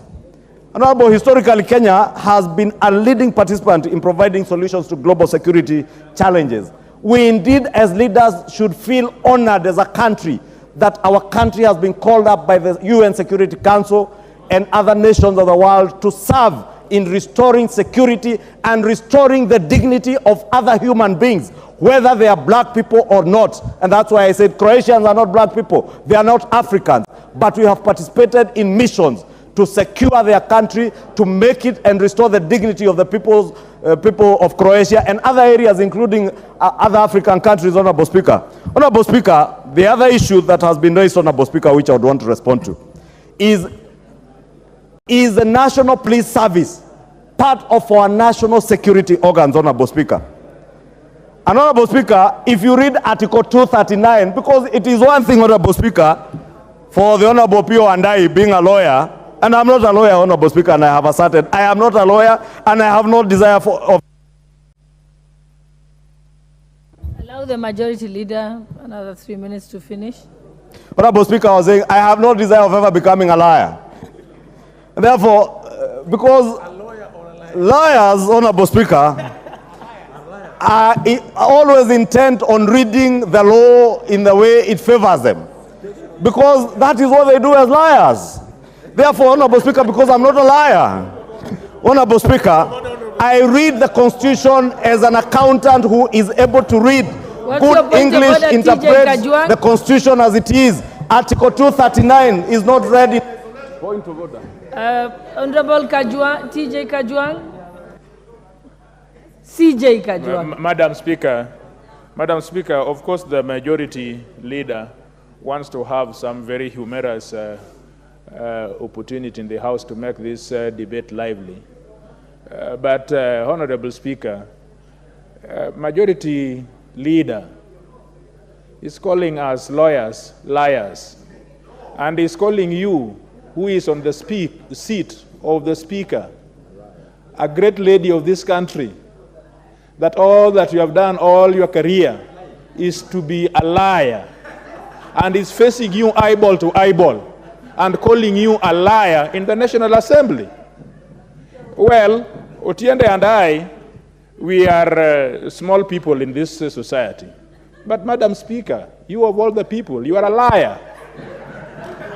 Madam Speaker, is he in order to call us lawyers who have struggled our horse years and practiced more than 30 years in this country, that we are just but liars?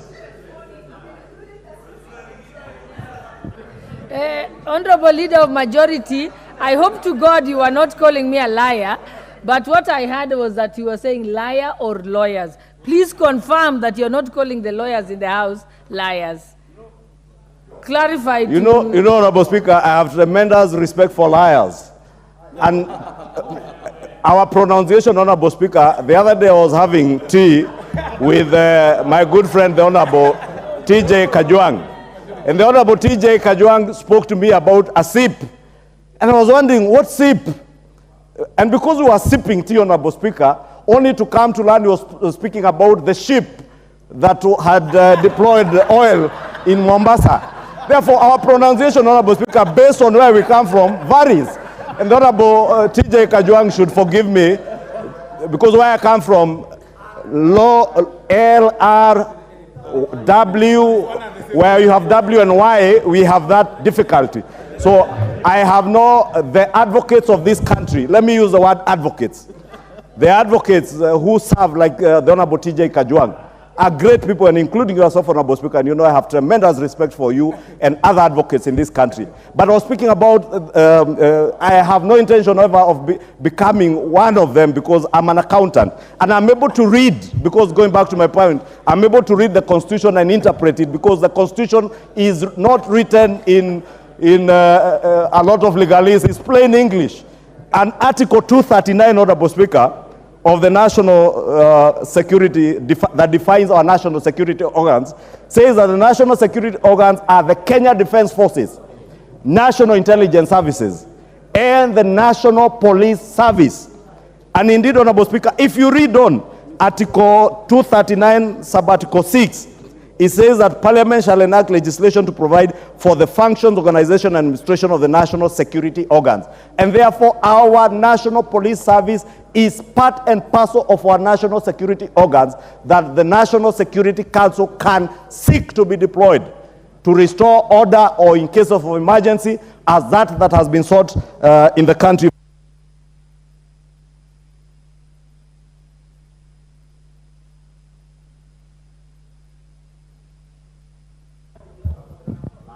The Honorable Member for Kisumu West, Honorable Rosa Buyu. Honorable Speaker, thank you for this opportunity. From the onset, I'd like to say that I'm a member of the committee that has presented this motion. Madam Speaker, unfortunately, in the final stages, when this report was being written, I had to dash to my constituency and therefore was not able to be present to append my signature as a dissenting voice to this report. Madam Speaker, I'm not an advocate and I'm not a lawyer, but I stand here to speak as a citizen of this country. Madam Speaker, I want to speak on behalf of millions of Kenyans who are not able to give their views this morning on this motion. Madam Speaker, I speak for thousands of residents in Lamu. I speak for thousands of residents in the North Rift. Madam Speaker, I stand to speak for residents who are in Northeastern. And I also stand to speak for all those residents in Sondu who in the recent past have experienced the skirmishes of the clashes that have cost many Kenyans their lives. Madam Speaker, the UN recommendation report clearly states that there should be one policeman at a ratio of 450 citizens. In Kenya today, Madam Speaker, we have one policeman to the ratio of 1,152 Kenyans.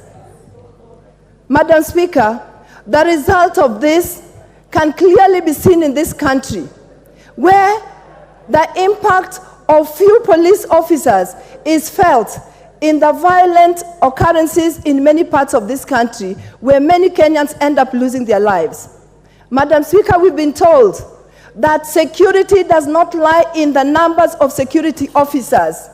That might be true, but Madam Speaker, you can only train and make good quality of numbers that you have.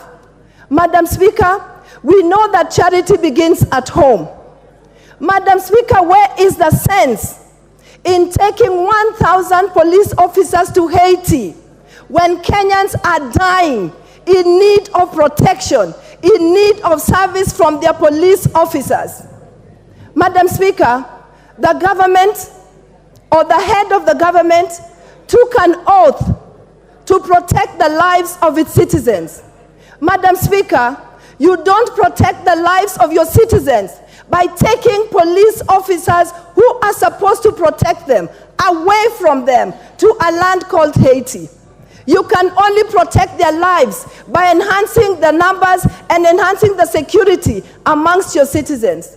Madam Speaker, we've also been told in this report, and we've heard from the leader of majority, that Kenya owes it to the international community, which we are part of.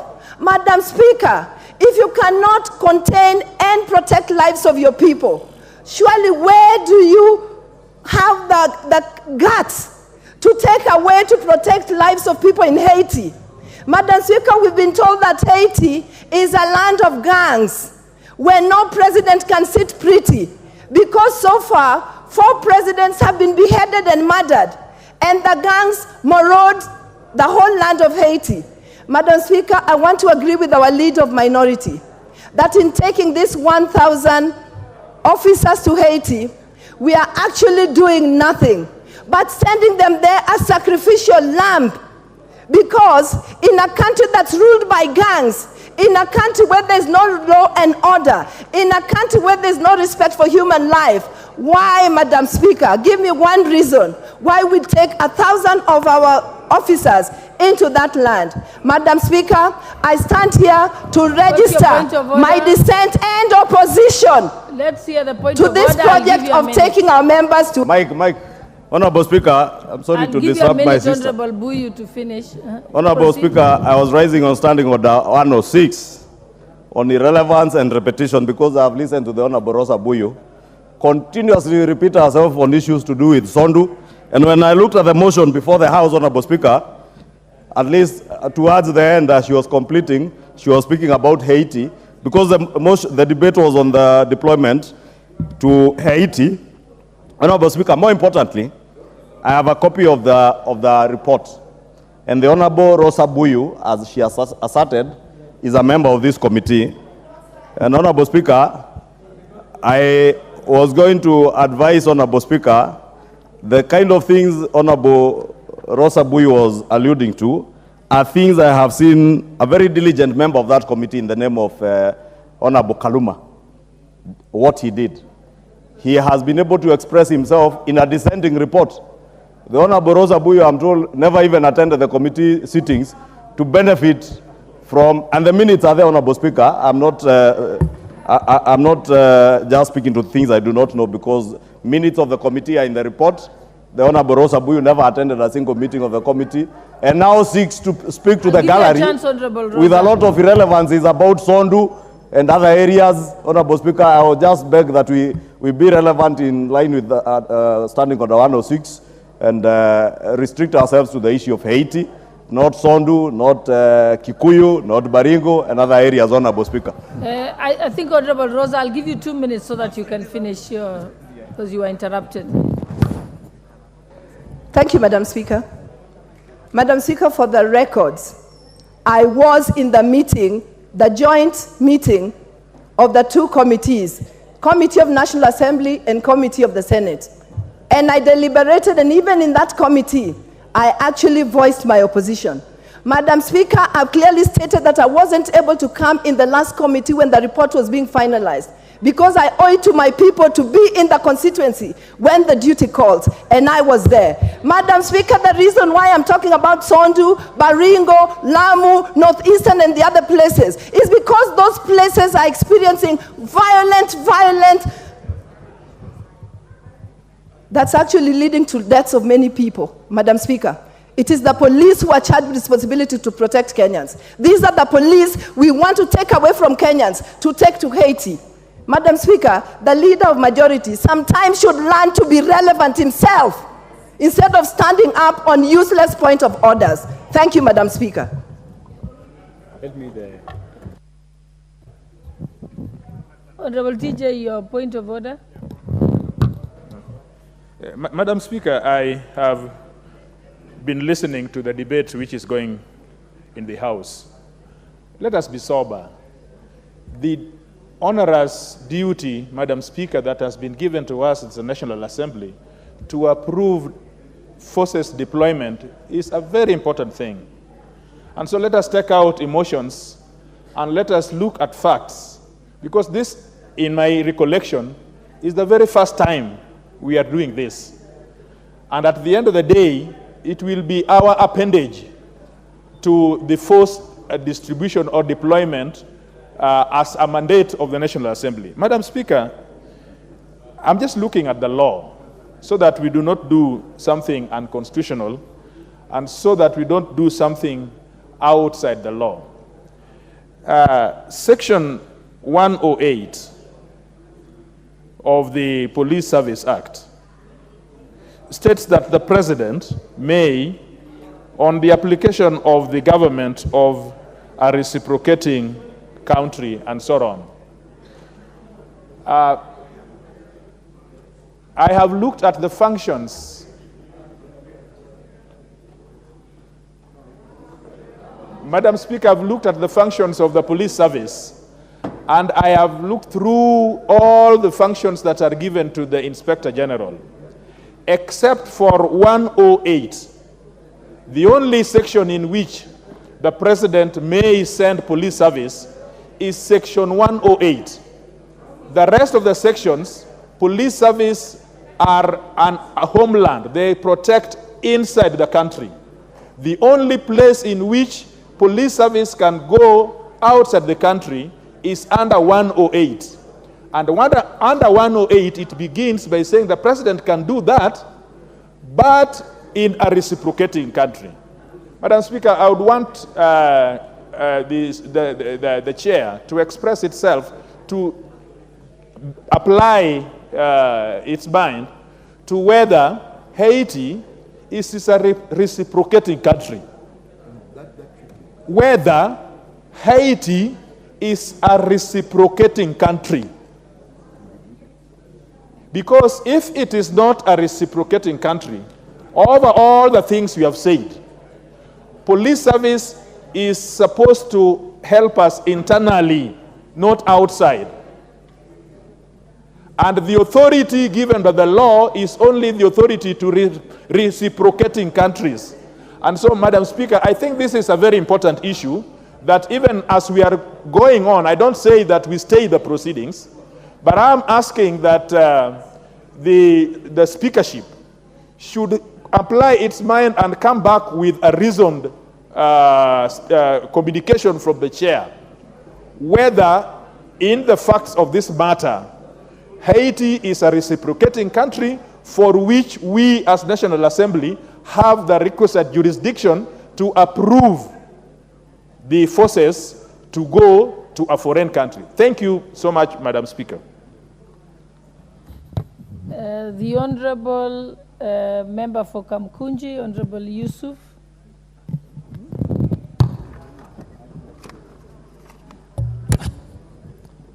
Thank you, Madam Speaker.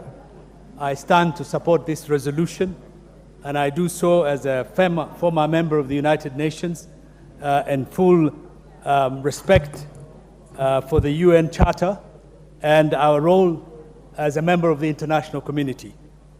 In fact, Madam Speaker, the Haiti government had requested the United Nations Security Council to help the stabilization of that country, on whose security situation is in dire straits at the moment. The situation in Haiti is grim. Law and order has collapsed, and the people of Haiti and the government of Haiti need support. And as a result of that, the UN Security Council passed a resolution. This is a resolution which was passed on the 2nd of October 2023, which approved the deployment of UN troops and UN police to stabilize the situation in Haiti. And every UN resolution has, which deploys peacekeeping, has a police component. Under Chapter 6 or and Chapter 7 of the UN Charter, the UN has the powers to deploy peacekeeping forces, peace enforcement forces, and that includes a police component, which in this particular case, the Republic of Kenya has been asked, and at the request of the Haitian government, and at the request of the United Nations. We are now obliged to deploy a police force to Haiti. We are not an island, Madam Speaker. We don't live in an isolated world. We are part of the international community, and Haiti is not an isolated country for us. Haitians are of African descent, and Kenya, as a member of the African Union, fully supports not only the 55 African countries that are members of the African Union and also members of the United Nations, but all the countries with people of African descent, which includes the entire Caribbean nations, Brazil, and many other countries. And with the history of Haiti as it is, we've had a major interaction with the people and the leadership of Haiti over the years.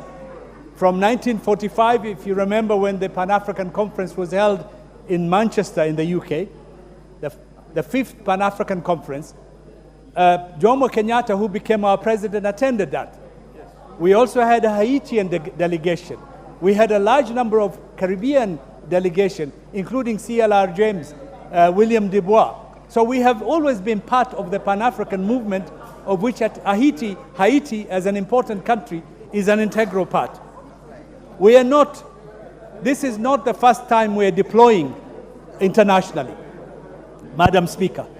There's a lot of commotion here. Can you, Honorable Speaker, we cannot engage in a proper debate. We're having serious disruption from Korea here. A very important member is... Your first time, relax. No.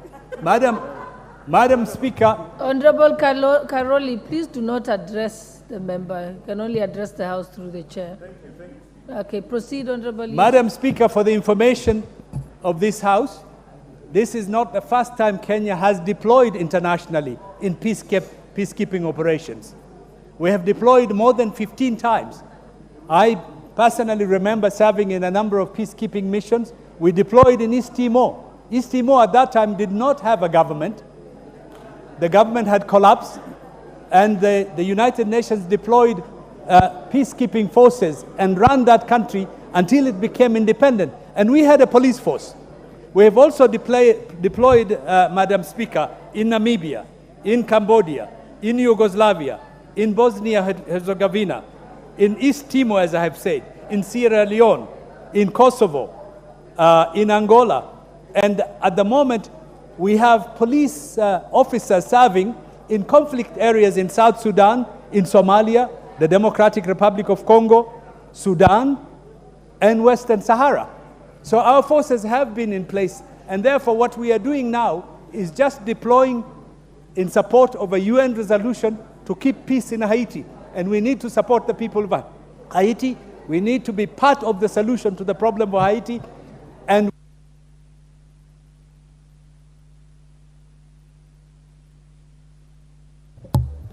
the Honorable Sarah Korere.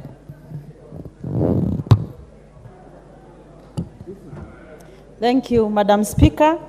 Madam Speaker, I also rise to support the motion. And indeed, Madam Speaker, this motion is properly before this House. Madam Speaker, it is true that Kenya is a member of the United Nations, and we have the responsibility to be our brother's keeper. And for avoidance of doubt, Madam Speaker, I want to refer this House to the report of the Committee on Security. Madam Speaker, Kenya has posted its police officers to other missions in the other years as late as 1989. And Madam Speaker, in 1989 to 1990, Kenya deployed its officers to Namibia, and we sent 30 officers to Namibia. In 1992 to 1993, Kenya sent its officers to Cambodia, 20 of them. In 1992 to 1995, police officers were sent to the former Yugoslavia, 50 officers were sent there. In 1995 to 1996, Kenyan officers were sent to Bosnia, and 20 officers were sent there.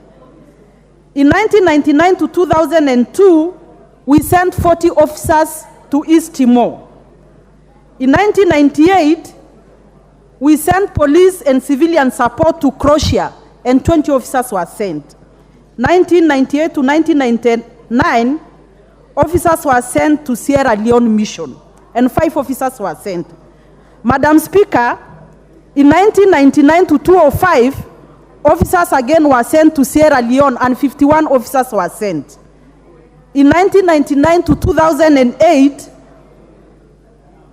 officers were sent to Kosovo, and 98 officers were sent to Kosovo.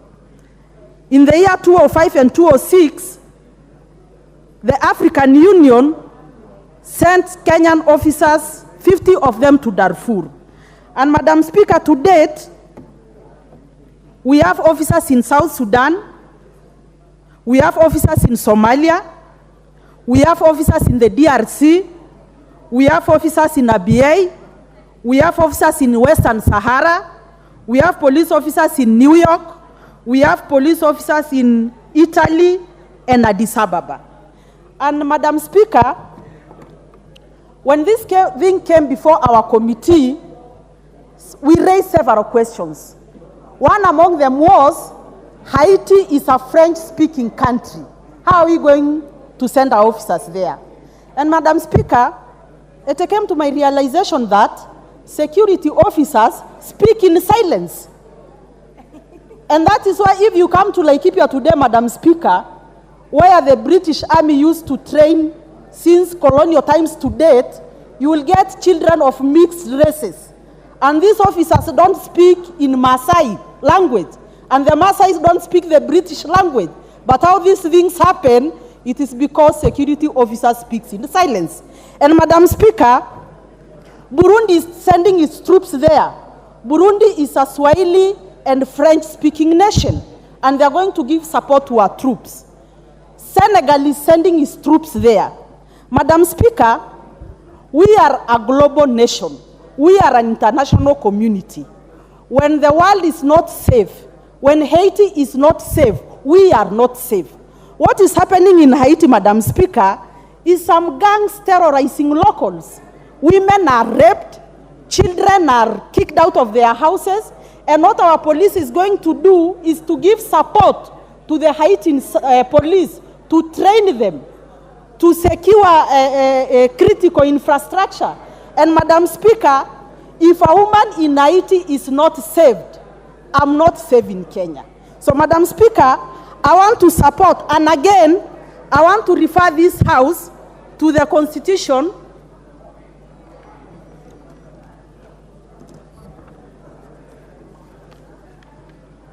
the National Police Act, Section 1081. And Madam Speaker, unless we are speaking in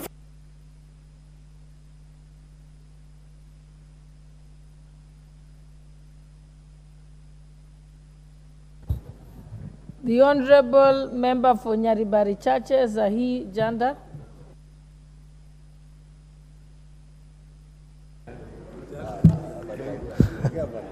Thank you, Madam Speaker.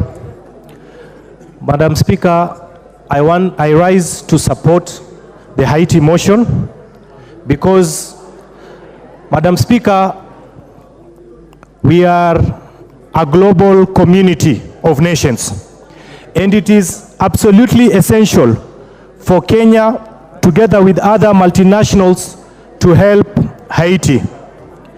It is a matter of humanitarian consideration to help offer support to our brothers and sisters in Haiti.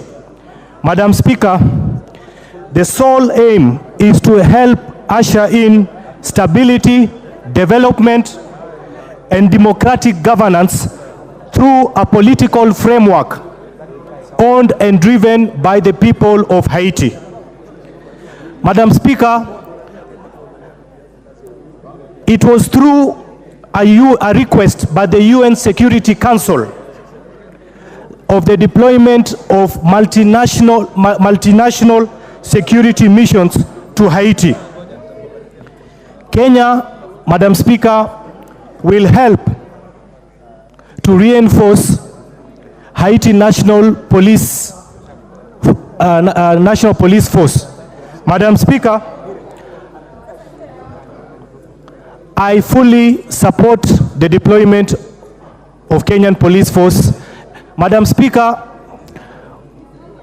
you are aware that we have forces in the DRC and other African countries, and you can see what our troops have done in Congo. So I stand to support. Thank you, Madam Speaker.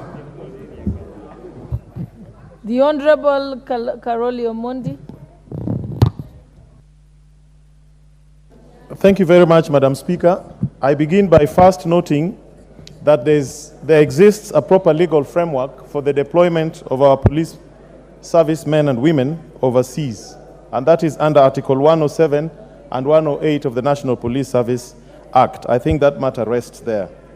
Though I would urge that proper gazette notices be issued by the executive to give effect to those provisions. Madam Speaker, the seeds of the current turmoil in Haiti commenced with the arrival of Christopher Columbus in the New World. And if you've had the privilege of reading the book by C.L.R. James, The Black Jacobins, who was a teacher of my friend who has just left here, the member for Kamkunji, he begins by saying, Christopher Columbus landed in the New World and after praising God, urgently inquired for gold. In other words, it was an expedition of exploitation. And when they annihilated the indigenous Indian population of Haiti, efforts were made to transship Africans from the west coast of Africa to Haiti.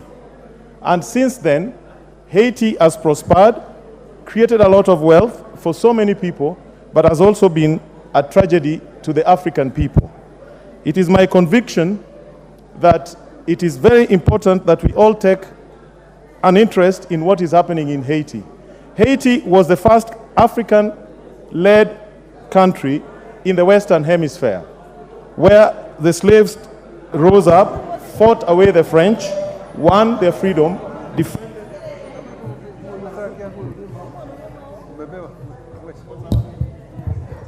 The Honorable Member for Belgut. The member for Belgut is not there. The Honorable Member for Tindiret. Your time is up. Thank you. Is it me or? Let's give the Honorable Chair now that he has arrived.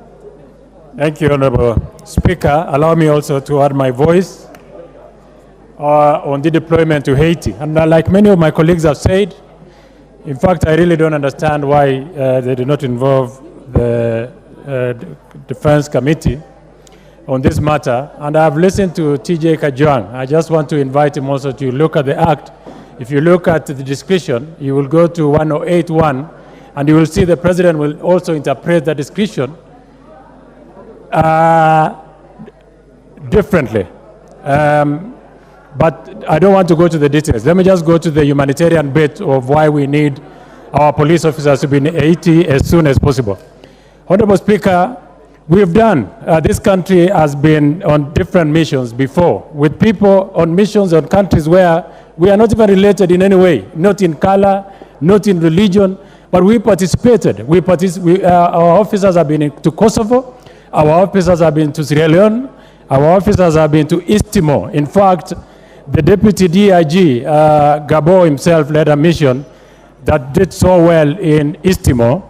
And it is part of the reasons why we must deploy our officers to Haiti. Kenya in 2018 was recognized, and 28 officers by the United Nations and promoted. In fact, the United Nations took one of the officers, the Chief Inspector of Police, Kerubo, and retained in the UN because of the deployment that had been done to Southern Sudan and the work that they did in Southern Sudan, and in recognition for their distinguished service in Southern Sudan in trying to restore peace in that country. Our officers were recognized by the United Nations, and on 26th June of 2028, 23 Kenyan police officers were awarded different medals of recognition for that effort. Honorable Speaker, our foreign policy is hinged on 5 pillars. There is peace diplomacy, economic diplomacy, environmental diplomacy, cultural diplomacy, and diaspora diplomacy. This country must continuously be the anchor of peace that it is. We must continuously engage in making sure that the regions that we've been asked or deployed, we as a country are able to participate in restoring peace within the region. Honorable Speaker, Kenya has done so well. We've like I did mention in the beginning of the week, shortly our officers from Somali who have restored relative calm will be on a drawdown coming back to the country. We are engaged in peace missions within the region, in the Democratic Republic of Congo, Somalia, Burundi, and many other countries. I honestly do not see why we cannot go to Haiti. The problem in Haiti, and we should also be very fair, Kenya, this is the gangs, and they are only in the capital of Haiti, that is Port-au-Prince.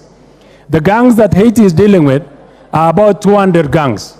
This country before, and the records are here in this house, in the year 2017, we were told Kenya had 325 gangs, including Mungiki, including Chingororo, and many other gangs that we have.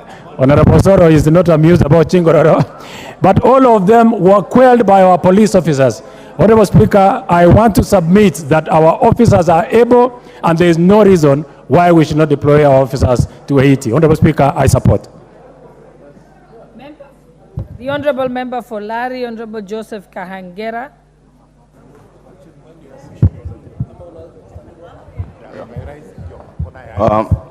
Thank you, Madam Speaker. I raise under Standing Order 95, considering that we have had many members who are supporting and those who are opposed, considering also that we have more important business before the House. Madam Speaker, I wish to ask that the mover be called to reply. It seems it's the mood of the House that I should...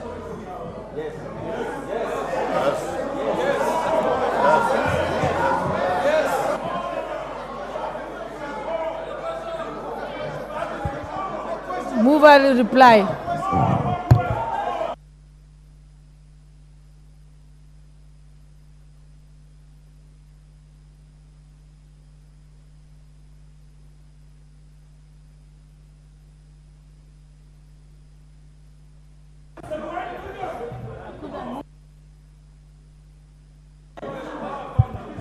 It seems it's the mood of the House. I should put the question. Honorable members, I now...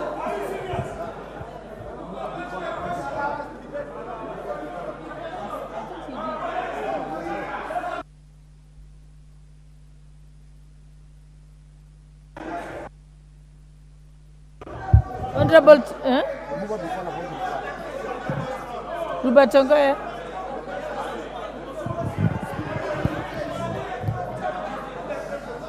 Honorable members, it's hard to decide, so we'll proceed with this first. Honorable members, I now put the question that taking into account the consideration and the recommendations of the Joint Committee of the National Assembly, Departmental Committee on Administration and Internal Security,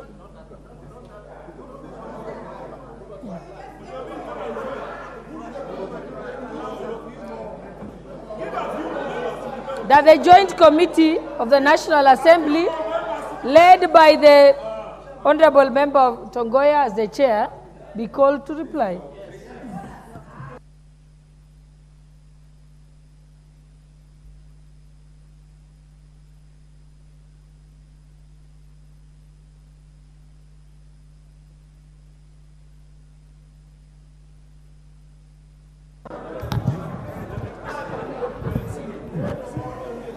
Honorable members, I now put the question that taking into consideration,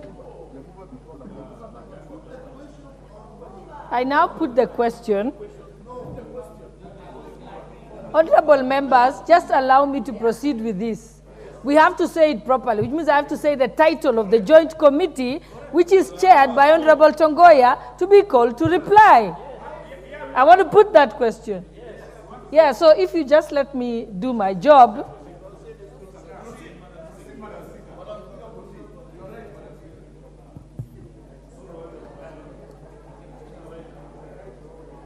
Honorable members, because there is a dispute as to whether we should put whether the mover should reply or not.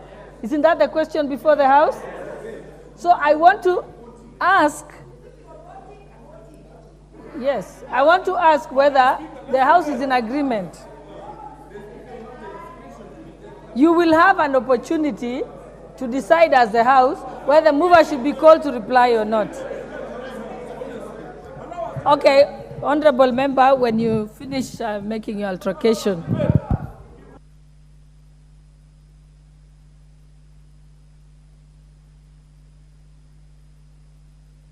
What's your point of order, Honorable Otiende? Madam Speaker, I want your guidance. I will wait until you're done consulting. Madam Speaker, I wish to get your guidance on a fundamental matter, and that is the fact that this being a house of debate, usually the minority will have their say and the majority will have their way. Madam Speaker, I want to bring to your attention that it may not be easy for you to determine who is the majority and who is the minority. But it is clear that in the course of this very short debate, it is the majority who have had the greatest contribution in the following manner. The Honorable Yusuf came to the minority side and is clearly of the majority side. The Honorable Korere came to the minority side, is clearly of the majority side, with the result that being minority, we are not even, I'm on a point of order, Mr. Majority Leader, I'm on a point of order. You can't be on a point of order Honorable so Otiende, all I wanted, your guidance is this. The guidance I want is this. I will give you the guidance. Yes. Where it is clear that the minority is denied both their say and clearly their way, is that in line with the parliamentary standing orders?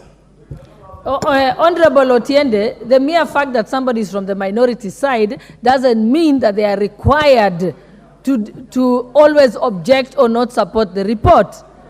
The point is that the minority side got the opportunity equal to that of the majority side. If the members of the minority side decided to support the majority side, that is within the prerogative of those individual members. And honorable members, because seems to be disagreement as to whether the mover should reply or not, I will put the question as to whether the mover should reply or not, and then you will have the chance to have your ayes and nays. Honorable members, I now put the question that the mover be called to reply. Will as many as of that opinion say aye? Aye. Will as many as of the contrary opinion say nay? The ayes have it.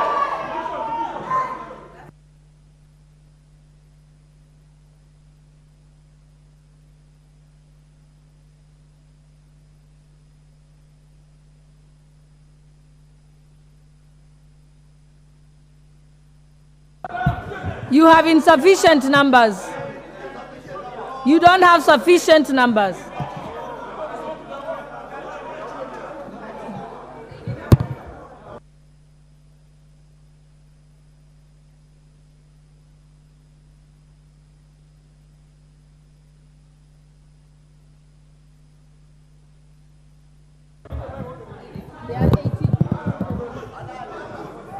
Okay, the numbers are not sufficient. Mover to reply. Thank you, Madam Speaker. Madam Speaker, I want to take this opportunity to really thank members who contributed into this very important motion. And having keenly listened to all of them, it's true it's a very important matter. And I want to appreciate all of you who supported to send our very disciplined, professional, and competent officers to the country of Haiti to help bring peace to that country of our African descendant. Madam Speaker, I just want to highlight a few things. One, why Kenya was appointed as the lead nation. It's true, Madam Speaker, is on record that Kenya has previously participated in helping bringing peace to the world. And there are a few countries that we had mentioned, and mentioned by little majority and others who spoken. What's your point of order, Honorable Osoro? Madam Speaker, protect me. Honorable Speaker, Honorable Mayo is acting disorderly in this house. She's tearing and throwing papers around while a member is making presentation, Honorable Speaker. I think it is quite in order for her to behave that way in the floor of the house.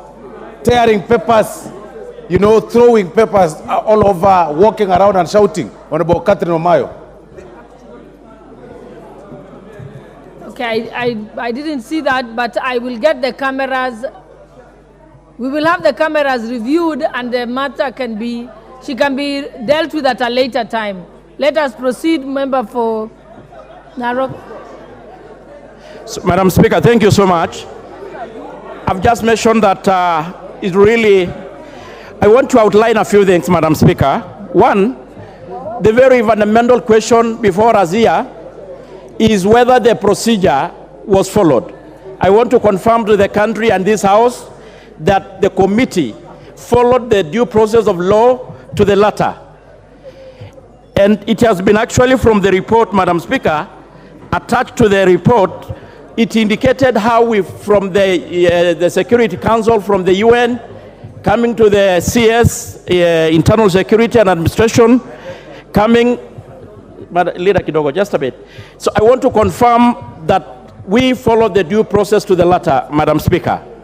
It is evidence, Madam Speaker, out of the 15 members of the committee, we had 14 or 13 approving the report and deployment of our officers, and only one minority report, Madam Speaker.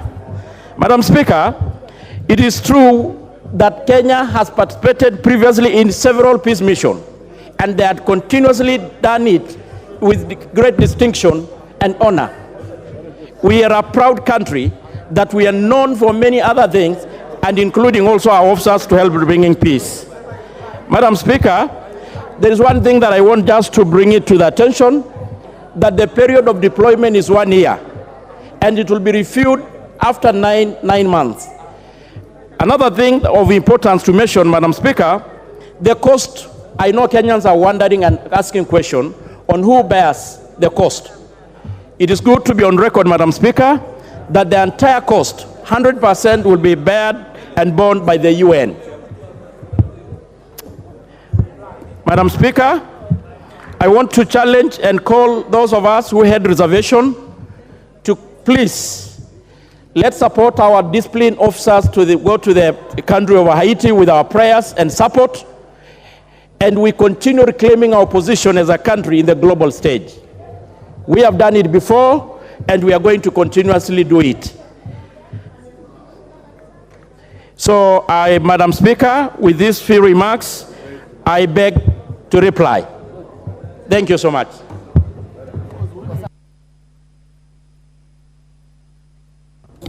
Honorable members, thank you. Honorable members, I now put the question that taking into consideration the recommendation of the Joint Committee of the National Assembly, Departmental Committee on Administration and Internal Security, and the Senate Standing Committee on the National Security, Defense and Foreign Relations, in its report on the request regarding the deployment of officers of the National Police Service to the Multinational Security Support Mission to Haiti, laid on the table of this House on Wednesday, 15th November 2023, and pursuant to the provisions of Article 248A, this House approves the deployment of the officers of the National Police Service to the Multinational Security Support Mission to Haiti. Will as many as of that opinion say aye? Aye. Will as many as of the contrary opinion say nay? Nay. The ayes have it. Next order. Order number 10, report on the first supplementary estimates for the financial year 2023-2024.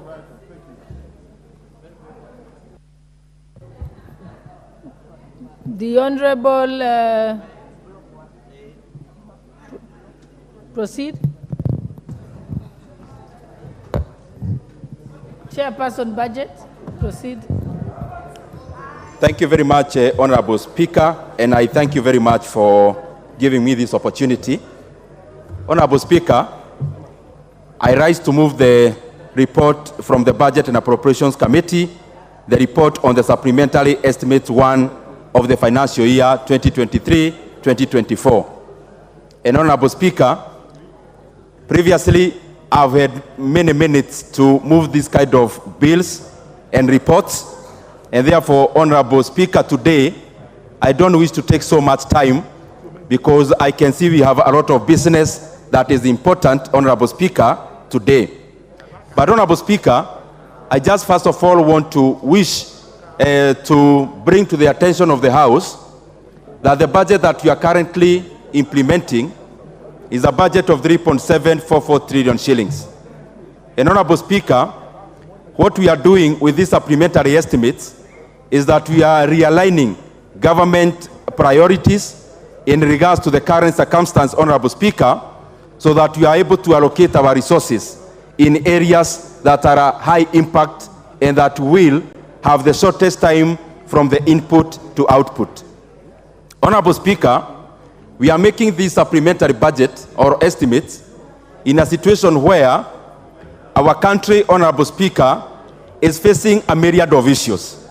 And therefore, what we try to do as the Budget and Appropriations Committee is to align the limited resources that we have as our country to be able to address the issues that are current and that which gives a great foundation for the future of Kenya that we are creating.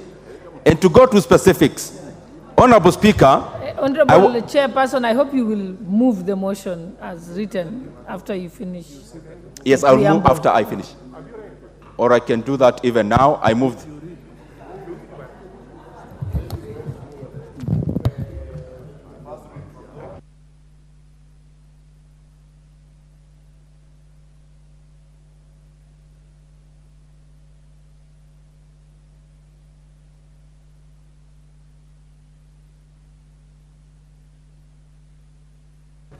Honorable Speaker, I had wished to do this when I am concluding, but it's always better to do it earlier so that members can also get talking points from the essence of the order paper.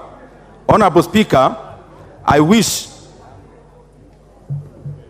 that is the report on the first supplementary estimates for financial year 2023-2024.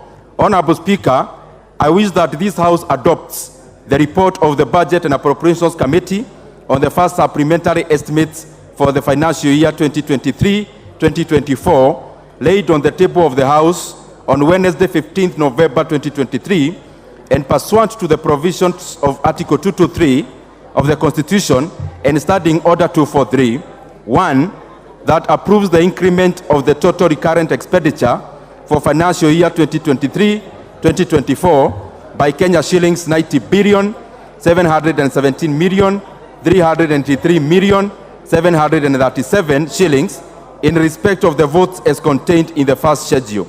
2. Approves a decrease of the total capital expenditure for financial year 2023-2024 by Kenya shillings 24 billion 515 million 810,722 shillings in respect of the votes as contained in the first schedule. 3. Approves an overall increase in the total budget for financial year 2023-2024 by Kenya shillings 66 billion 201 million 573,015 shillings in respect of the votes as contained in the first schedule. And 4. Approves Kenya shillings 1 billion 736 million 121,765 spent under Article 223 of the Constitution in respect of the votes outlined in the third schedule. 5. Resolves as the first schedule forms the basis for the introduction of the Supplementary Appropriations Number 3 Bill of 2023, and 6. Further makes the policy resolutions contained in the fourth schedule to the order paper. Honorable Speaker, I'll just add a few remarks before I move. I was saying that we are in a circumstance where we are trying to align the limited resources that we have as our country to be able to address the current situation of issues, Honorable Speaker, as we also lay a basis of the growth of our economy.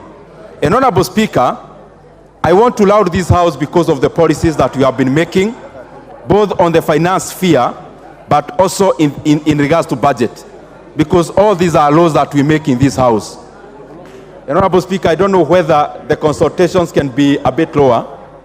Honorable members, let us give the chair budget kindly opportunity to be heard. So let's consult in lower tones. Thank you. Thank you very much, Madam Speaker. Honorable Speaker, I'm saying that I want to laud this House because of the policies that we have been making, both on the finance front and also on the budget, because these are laws that we make. And even budget making process, Honorable Speaker, is part of lawmaking in one respect.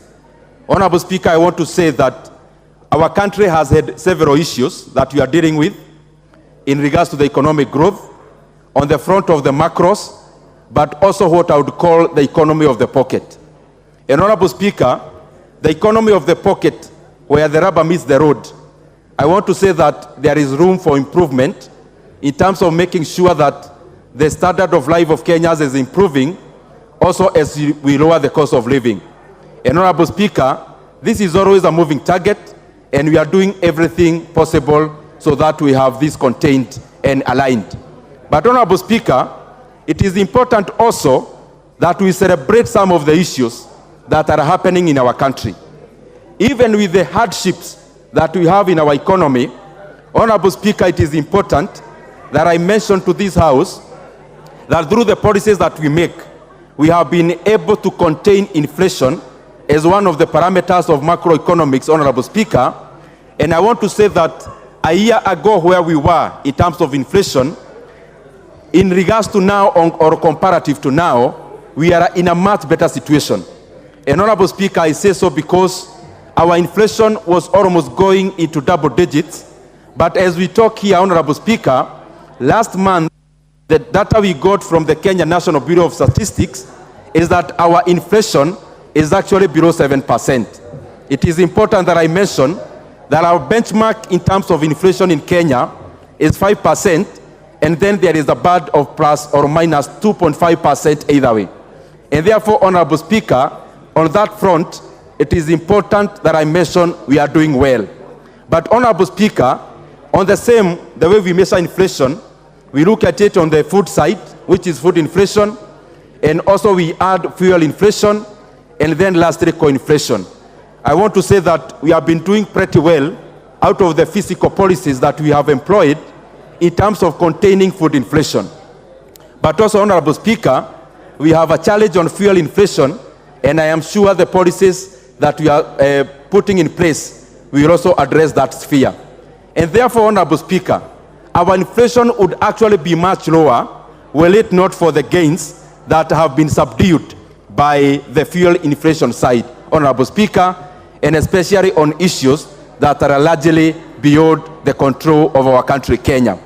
But Honorable Speaker, also, on the other parameter of economic growth, it is important that I mention to these colleagues of mine who have been very, very instrumental in also shaping the decisions that we make as the Budget Committee, but that notwithstanding the economy of the pocket that is not doing so well, Kenya as a macro economy, Honorable Speaker, is actually doing very well comparatively globally. Honorable Speaker, in the first quarter of 2023, Kenya economy grew by 5.3%. Honorable Speaker, in the second quarter of 2023, the Kenyan GDP grew by 5.4%. Honorable Speaker, this is not just the Kenyan data, but data from even Bretton Woods institutions like IMF and World Bank. And in that respect, Honorable Speaker, Kenya in the first quarters of 2023 was actually the 29th fastest growing economy in the world.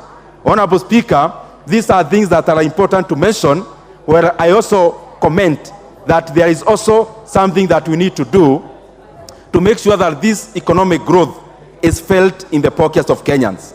Honorable Speaker, why are we making this supplementary budget? Honorable Speaker, I'll mention just a few, because I want to conclude in the next 5 minutes so that we go to also the debate. And I want members, kindly, if it's possible, because this is the essence of this debate, you may conceptualize it. The essence of making this supplementary is, number one, to address the issue of payment of interest rates so that we can go step by step. The real reason of having this supplementary budget now is because we as a country want to provision enough resources for the payment of interest rates. Out of the total increment of this budget of around 200 billion, 145 billion Kenya shillings is an increment in the payments of interest rates. Honorable Speaker, one would ask, why are we doing it now? And we just did our budget in the month of June. The reason is this, Honorable Speaker. From the month of June to date, we have had two main issues happening around interest rates. One is the interest rate itself, which is the cost of money. Honorable Speaker, we have had to raise our interest rates as home so that, Honorable Speaker, we can make Kenya attractive for capital inflows. Honorable Speaker, this is a contractionary measure, Honorable Speaker, that we are doing as an economy. Honorable Speaker, interest rates, therefore, domestically and globally have been rising. And therefore, the cost of our debt has been rising. And therefore, we needed to provision monies for the payment of this interest rate. On the second front is Forex. Honorable Speaker, our debt 1 year ago was 50-50, 50% domestic and 50% foreign. In a debt situation of 10 trillion, it therefore means our foreign debt was around 5 trillion Kenya shillings. And actually, to quote precisely, Honorable Speaker, it was actually 4.3 trillion Kenya shillings in terms of our domestic debt. Now, out of this foreign debt, majority of it, Honorable Speaker, is dollar denominated. But the Kenya shilling has lost around 20% from January to date. And actually also from June to now, we have been subdued. And therefore, Honorable Speaker, we are provisioning monies so that we are able to pay our obligations timely, Honorable Speaker. And the reason for this, Honorable Speaker, is that the government funds itself using cash, which is the Kenya shilling. But in terms of the payments of international or foreign obligations, we use domestic currencies. That is where there is a loss, Honorable Speaker, and therefore our country will be spending an extra 145 billion Kenya shillings as an increase in cost of our debts when it comes to repayment of our interest rates alone. Secondly, Honorable Speaker, some of the increments that you have made in this budget, number one is education. We have put in 20 billion Kenya shillings into TSC. Honorable Speaker, out of the policies we have passed in this House, policies around NITA, policies around the new NSHAF, Honorable Speaker, the previous NHIF, the issues around NSSF, we needed to provision TSC with money, being the largest employer in Kenya, for their portion as the employer to be able to cater for those statutories. Honorable Speaker, secondly, and I want members to also be keen on this, we have also provisioned around 5.4 billion Kenya shillings that is going into bridging the gap of the deficit of the JSS funding in terms of capitation. Honorable Speaker, in this budget, we have provisioned that money. Honorable Speaker, in this supplementary also, we have provisioned monies for the new funding model of the tertiary education. We have put in over 4 billion Kenya shillings into giving scholarships and loans to TVET students. And on the other side of the universities, Honorable Speaker, we have provisioned enough resources for the intake that is currently in course and the next intake. Honorable Speaker, we have also provisioned 3.4 billion Kenya shillings, monies for the infrastructure of JSS institutions. And Honorable Speaker, we have also recalibrated that. That money will no longer be going to the Ministry of Education. All that monies will be going to NGCDF, because the patrons, the members of this House, have shown that they are the best managers when it comes to execution of public facilities. Honorable Speaker, also, we have provisioned 8.25 billion Kenya shillings that will go into post-harvest management and also the purchase of fertilizer for the next season. And therefore, Honorable Speaker, when it comes to inputs of our agriculture sector, we have taken care of that. Honorable Speaker, we have provisioned monies for sugar reforms. And some of these monies, Honorable Speaker, will be going into payment of arrears owed to Kenya's sugar farmers, Honorable Speaker, so that we can continue releasing more resources to our economy. Honorable Speaker, there is a lot more that we have done in the supplementary estimates, and I will call upon members to also go through the report so that we can also participate.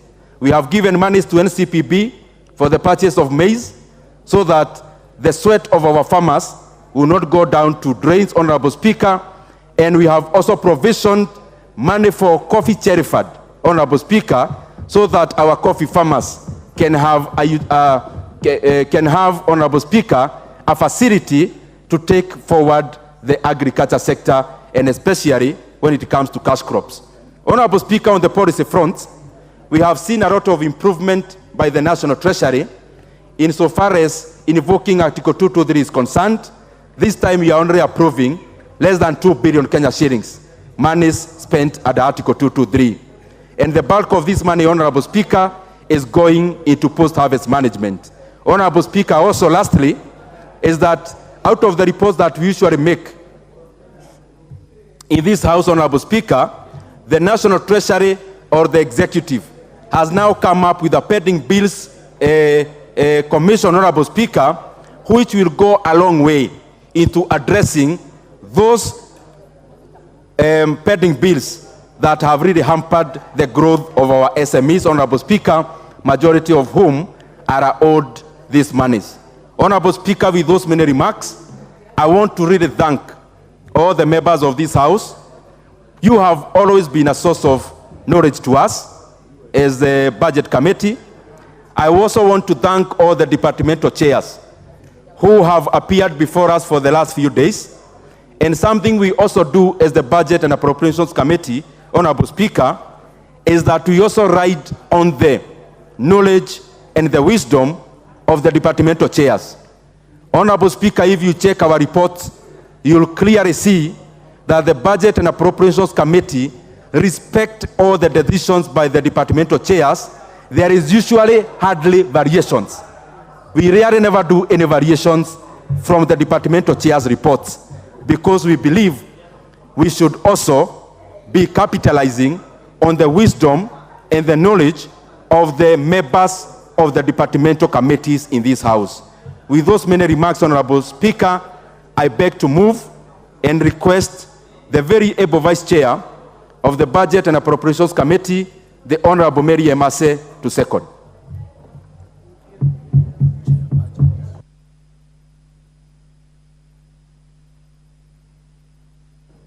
Brief. Thank you, Honorable Speaker. I'm being told to be brief.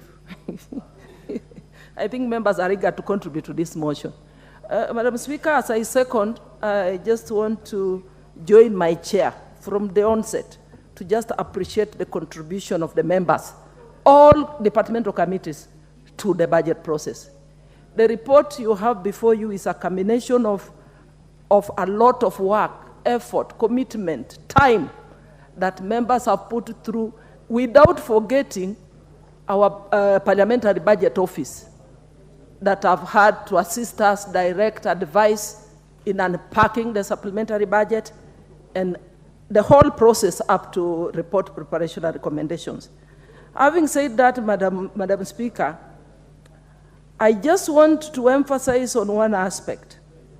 You know, for us to appreciate the budget, we must understand the macroeconomic fundamentals underpinning it. The chair has articulated in details, being an economist and a very able chair, but I just want to emphasize, because it's important, we must understand why we have done what we have done in the manner in which we have done it. Madam Speaker, we are preparing Supplementary 1 at a time when Kenya is experiencing a very difficult economic time, and not only Kenya, many countries across the world. On this front, therefore, Madam Chair, I must say our economy has been very resilient to the shocks, the economic shocks. I remember during our discussions, one of the members was telling us, you are blaming everything to the war in Russia, to now the war in Israel. But these are facts we must confront. Even we are still recovering even from the impacts of the COVID-19. Then came the wars, and now we have the vulnerability to debt, and because of the economic tightening of many advanced economies, we are seeing increase in interest rates, we are seeing fluctuations in the exchange rates. So all these things have affected us. And therefore, in view of the foregoing, Madam Speaker, we had to rearrange the budget. We have to rearrange the budget in a manner that addresses or mitigates the impacts of these challenges in the economy. Therefore, just to a case in point, we must do this so that we can be able to cushion Kenyans, cushion the nation from more or severe, impacts of the same, and alleviate Kenyans from suffering. Therefore, just a case in point, I want to speak to the aspect of debt. We know that Kenya borrowed the Eurobond sometime in 2014. But to date, that has attracted 70 billion. And right now we are having our foreign debt at 448.7 billion, and domestic debt is at 415, and we are about to borrow more. So what am I saying? At this point, when we're preparing this budget, we have to prepare it in a manner that we are addressing consolidation measures so that we are able to reduce the deficit and also reduce accumulation of debt. And how do we do that? We must rearrange our budget. We have our needs and wants. But at this point, this is a time when we have to ask ourselves, what can wait? What can't wait? And what can we do away with altogether? And that is where the austerity measures come in. So, I know even when we're looking at the budget, most of the departmental committees had wish lists, endless wish lists. But then we had to make a decision to make rearrangements, so that we can create what we call physical space, more leg room for us to be able to rearrange the money, take some of that money to help us pay our debt, and also allocate to other priority areas, emergent areas, like address issues to mitigate El Nino, the issue of climate change, and many others.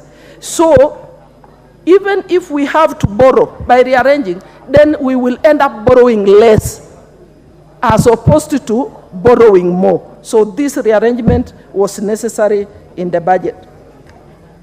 Having said that, allow me to touch on a few areas.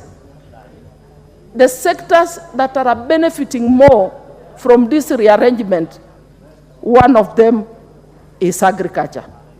We know that agriculture sector has employed a number of reforms towards improving competitiveness of our exports, towards securing food security, so that in the long run we are able to bring down the cost of food and therefore the cost of living. And at the same time, we know that agricultural sector is the one that creates a lot of employment for this particular sector. So I just want to say that this sector has benefited more. We have 516 million going towards paying arrears to farmers. We have 550 million for food security diversification, among others. And also, as I approach conclusion, education sector is also one of the biggest beneficiaries. There is 1 billion to Nairobi schools. We know that Nairobi has the largest population, and some of the constituencies you will find they have 2 schools or 5 schools. So there's more money going towards supporting Nairobi schools to create more schools. We also have new funding going to the new model university funding to support education in our universities. And also there is allocations going to social protection. We will remember we registered our elderly persons, and now we have allocated 2.8 billion towards that end. And also there is more allocations, including to the Hustler Fund and many other. Thank you, Madam Speaker. I want to stop there. Thank you for the opportunity. Point of order on the seconding. Let me propose the question first, surely. Because what exactly are you? I think members are anxious about this. And I must say my claim to fame is that Honorable Emase was my very able senior accountant when I was at the judiciary. And I can see she hasn't lost her touch. Honorable members, I now propose the question that this House adopts the report of the Budget and Appropriations Committee on the first supplementary estimates for the financial year 2023 and 2024, laid on the table of this House on Wednesday, 15th November 2023, and pursuant to the provisions of Article 223 of the Constitution and Standing Order number 243. 1, approves an increment of the total recurrent expenditure of the financial year 2023-2024 by 90,717,383,717 in respect of the votes as contained in the first schedule. Obviously, my math is not that good. 2, approves a decrease of the total capital expenditure of the financial year 2023-2024 by Kenya shillings 24,515,810,722 in respect of the votes as contained in the first schedule. 3, approves an overall increase in the total budget of the financial year 2023-2024 by Kenya shillings 66,201,571,015 in respect of the votes contained in the first schedule. And 4, approves Kenya shillings 1,736,121,765 spent under Article 223 of the Constitution in respect of the votes outlined in the third schedule. And 5, resolves that the first schedule forms the basis for the introduction of the Supplementary Appropriation Bill number 3 of 2023 And 6, further makes the policy resolutions contained in the 4th schedule to the order paper.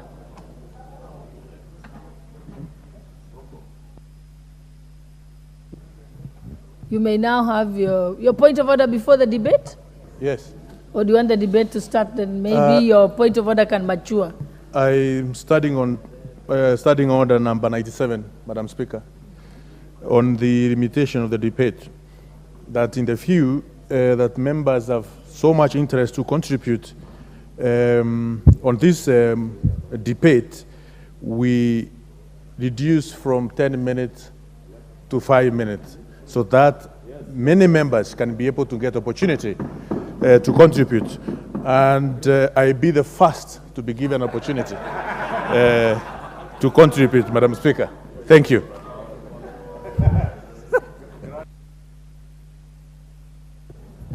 Honorable members, is the House in agreement that we limit debate? Will as many as of that opinion say aye? Aye. Will as many as of the contrary opinion say nay? So the debate is limited to 5 minutes per member. Of course, with the exception of the leader of majority and leader of minority. Can we give him the privilege of going first? Since Thank you, Honorable Speaker. Let me thank Honorable Rocco, although he's stretching his luck that he wants to abrogate himself the responsibility of the Speaker to allocate who starts. But he's a good man, Honorable Speaker, and I rise to support this motion, Honorable Speaker, on the supplementary estimates. The first supplementary estimates in this financial year, Honorable Speaker. Honorable Speaker, as the Chair and the Vice Chair have very well articulated, this first supplementary comes in the backdrop of a very difficult time for our economy and indeed the global economy. Honorable Speaker, just to add on to the issues that the Chairman and the Vice Chair have alluded to, the global economy, Honorable Speaker, as we all know, is still in the recovery mode, post-COVID. And this recovery post-COVID, Honorable Speaker, has had huge ramifications on growing economies like ours and others in the developing world, and especially informed by happenings beyond the borders of our developing economies.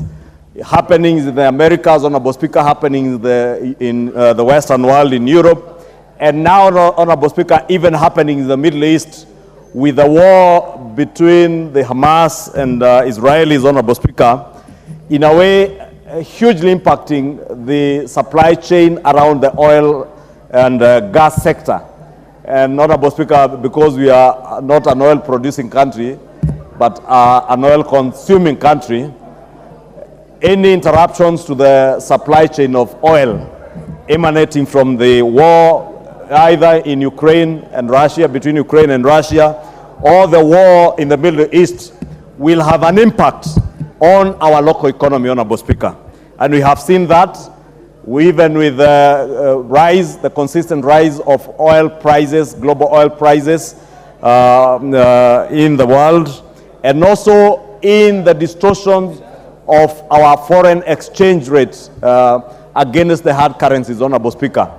And those who understand, Honorable Speaker, will know that the global oil prices also have a huge impact on our exchange rates, especially that against the dollar, because most of this crude oil is traded, and even refined oil is traded in dollars, Honorable Speaker. And the demand for crude oil or refined oil into our economy in a way also helps to drive up the cost of the dollar against the shilling, Honorable Speaker.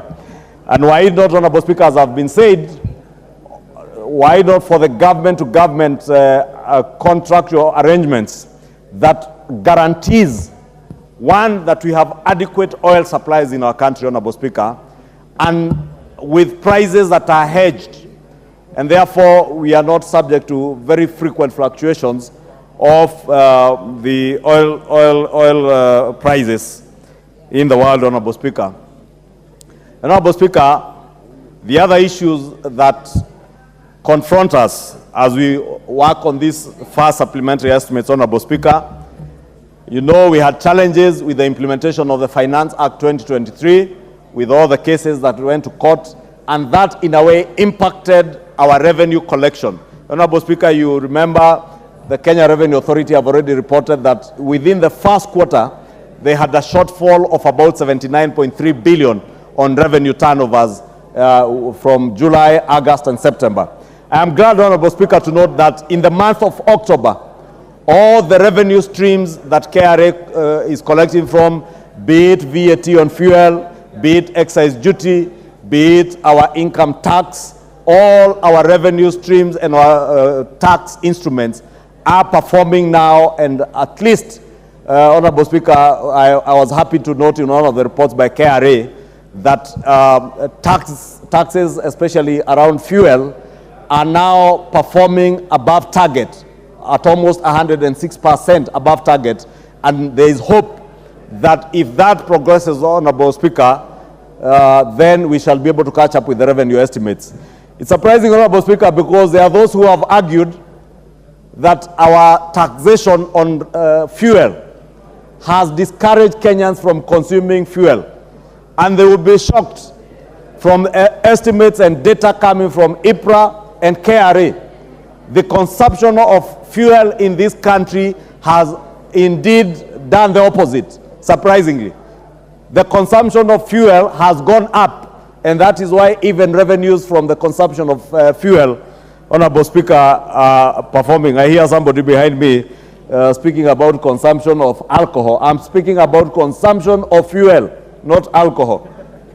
I don't care, Honorable Speaker, whether the consumption of alcohol goes up or goes down, so long as they can pay taxes. But fuel in a big way, because those who have been listening to those critics of this administration, Honorable Speaker, those are some of the things they have been saying. That even the optimal revenue tax, the tax generation curve, we have reached the optimal level of the curve, that we can no longer generate more revenue from some of these taxes. And therefore, Honorable Speaker, I just want to speak to those critics of this administration and tell them we are yet to get there.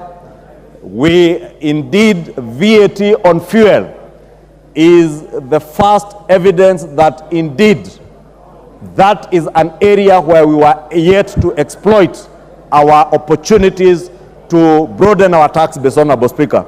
Honorable Speaker, we have had other challenges, Honorable Speaker, besides those of revenue, the challenges that have been alluded to of foreign exchange fluctuations and interest rate increments, both at the domestic level and even on the international market. And as I said, Honorable Speaker, if you look at what happened in the Americas after the COVID pandemic, the American government had a lot of subsidies that they were giving to their people, which created a huge inflationary situation in their country. And therefore, to help mop up the excess liquidity in the market, they increased their Fed rates, Honorable Speaker, almost to 5.5, 5.6, almost 6%, and that in a way has affected our interest rates locally. Honorable Speaker, besides what the chair of the Budget Committee alluded to, that we've also had to increase our local interest rates to be able to attract investments into our country, especially from funds that come to invest in our country, Honorable Speaker, in government securities. And with that, Honorable Speaker, that has meant that our cost of financing or cost of servicing our debt has also gone up as interest rates go up. Honorable Speaker, members will note from these supplementary estimates, close to 145 billion shillings is expenditure that is going to service our debt. Honorable Speaker, if you can protect me from these people making noise behind me, Honorable Speaker. Honorable members, order, Senior Counsel. Honorable Speaker, I was saying, proceed. Honorable Speaker, I was saying 145 billion shillings going to service debt. And again, Honorable Speaker, those who are pontificating about how good they are in fighting for Kenyans on the cost of living are never honest enough to tell Kenyans that the huge burden of public debt that we are now having to pay an extra 145 billion shillings for was occasioned by bad macroeconomic policies under a regime that they served in and that they supported, Honorable Speaker. And we must be honest, Honorable Speaker. And I say this with all due respect to my colleagues, even those that I am engaging with in the National Dialogue Committee. Because, Honorable Speaker, I have seen them pontificate on the cost of living, demand that we must now implement policies that we as a Kenya Kwanza administration never went out to Kenyans to campaign on. Because we campaigned on the backdrop, Honorable Speaker, of workable macroeconomic policies that will ensure that this country is on a trajectory of economic recovery, anchored on sustainable macroeconomic policies, not short-term, populist, politically expedient policies of subsidizing consumption, Honorable Speaker. In these supplementary estimates, Honorable Speaker, the chair of the Energy Committee and the chair of Budget will tell you we are having now to pay 4 billion shillings for subsidizing fuel, not bills incurred by this administration, but fuel subsidy bills incurred by the previous administration, Honorable Speaker. And when we told them that the policies of subsidizing consumption that they were pursuing were not helping this country, Honorable Speaker, they will not listen to us. I say this, Honorable Speaker, because I sit at a place where I have seen people now begin to use the question of the cost of living to play populist politics. I must thank the Budget and Appropriations Committee and members of this House who have stood to do what is right for the country and for posterity, rather than doing what is populist, because it's very easy, Honorable Speaker, as I said during the State of the Nation address debate, for His Excellency the President to wake up today and announce very populist policies, subsidize unga. Well, as unga now, Honorable Speaker, I was in from a friend of mine called Ouma in Umoja, sending me screenshots of a supermarket in Umoja where they are now buying pembe at 157, some of the most expensive brands of unga. Therefore, if those who purport to have gone to the streets on account of the cost of living, and they use the sufuria and unga as the excuse, Honorable Speaker, today, when unga was at 210, they were in the streets. Today, you want to threaten us that you can go back to the streets on account of unga at 157 for the most expensive brands. There are brands that are going for even 140 shillings. We must drop this pretense, Honorable Speaker.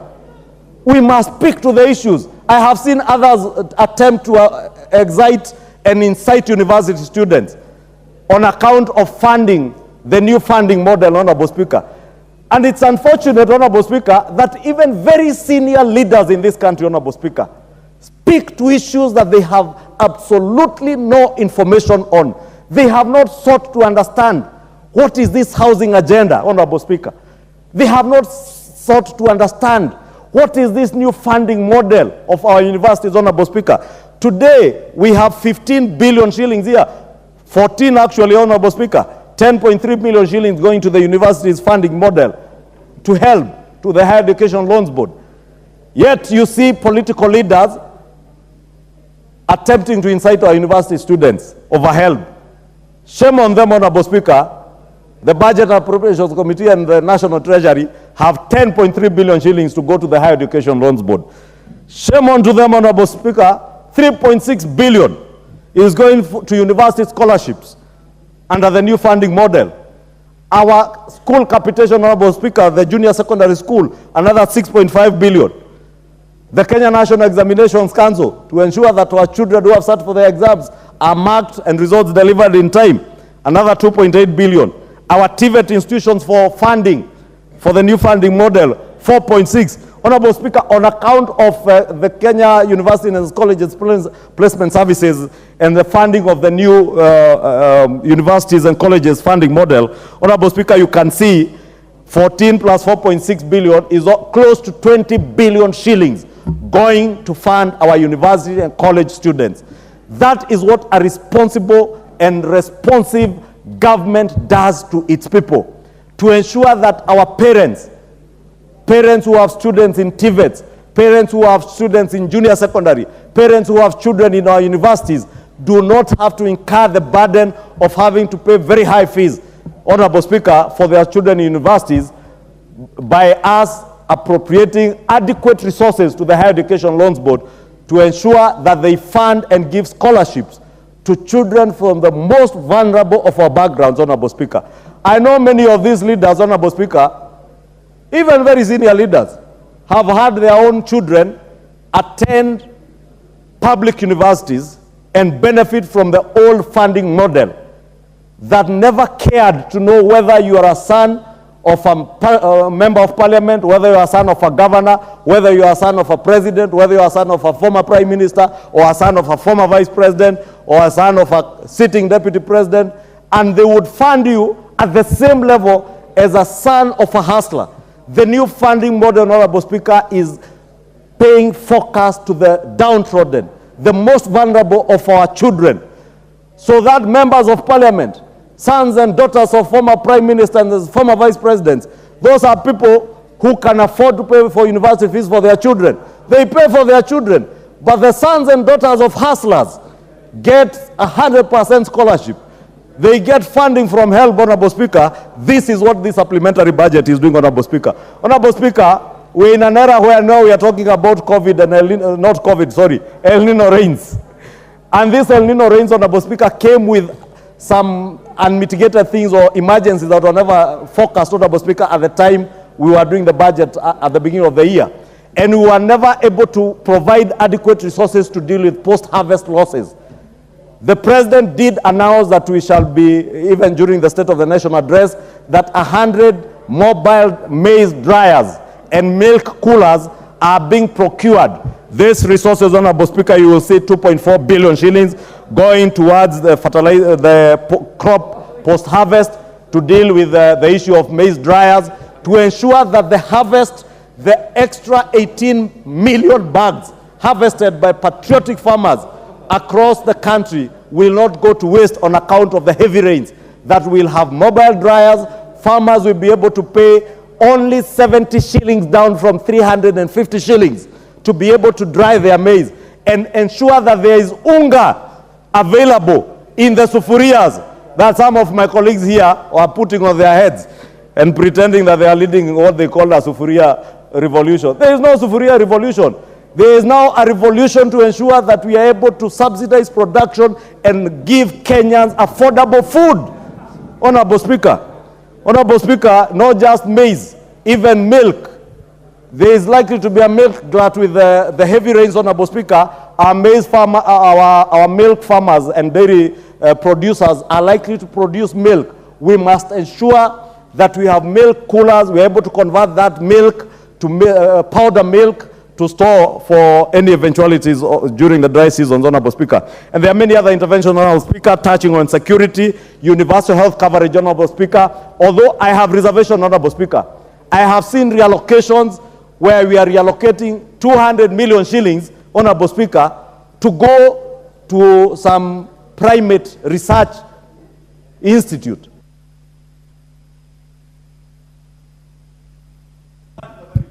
One minute. Honorable Speaker, I was saying, how do we allocate 200 million shillings to research about monkeys? Because this private research, Honorable Speaker, is not researching on universal health coverage for human beings. How do you remove 200 million shillings from universal health coverage to go and research about monkeys? I know there's a cabinet secretary who told us they would relocate monkeys from some forest to another forest, Honorable Speaker. I don't know what research is this that we want to fund with 200 million shillings. I want to propose that the committees in charge should be proposing amendments this afternoon to remove that money and take it back to more sustainable programs, Honorable Speaker. Worst case scenario, take it back to universal health coverage.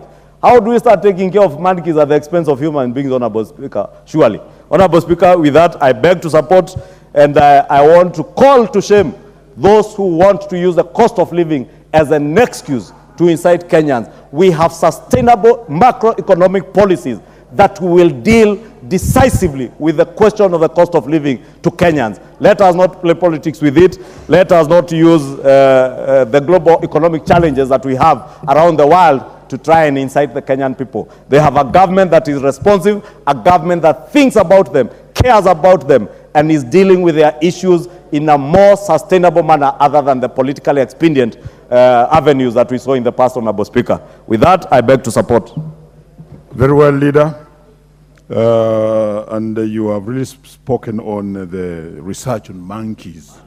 And I know very well that even teachers outside there just says who needs to be absorbed. Maybe that's where we should take it. At the risk of contributing, let me allow the Chair of Budget to make an amendment, honorable members. This will actually assist us and you to discuss the entire report as one piece. Chair of Budget, please. Honorable Speaker, thank you very much for giving me the opportunity so that members can debate with this in mind also. In consultations with the Chairman of the Security and National Administration, my brother, Honorable Tongoyo, there are some few amendments, very marginal.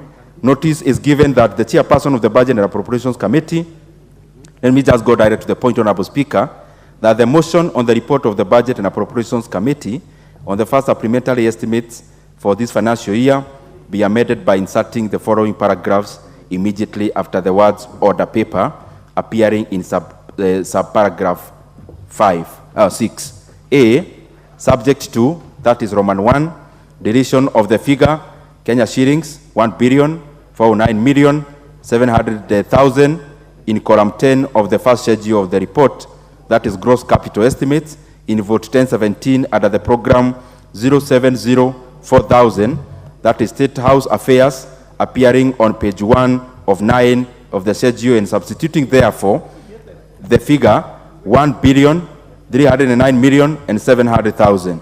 2, deletion of the figure Kenya shillings 1,357,000,000 in column 10 of the first schedule, that is gross capital estimates, in vote 1024 under program 062,6,000, population management services, appearing on page 1 of 9 of the schedule, and substituting therefore the figure Kenya shillings 1,257,000,000.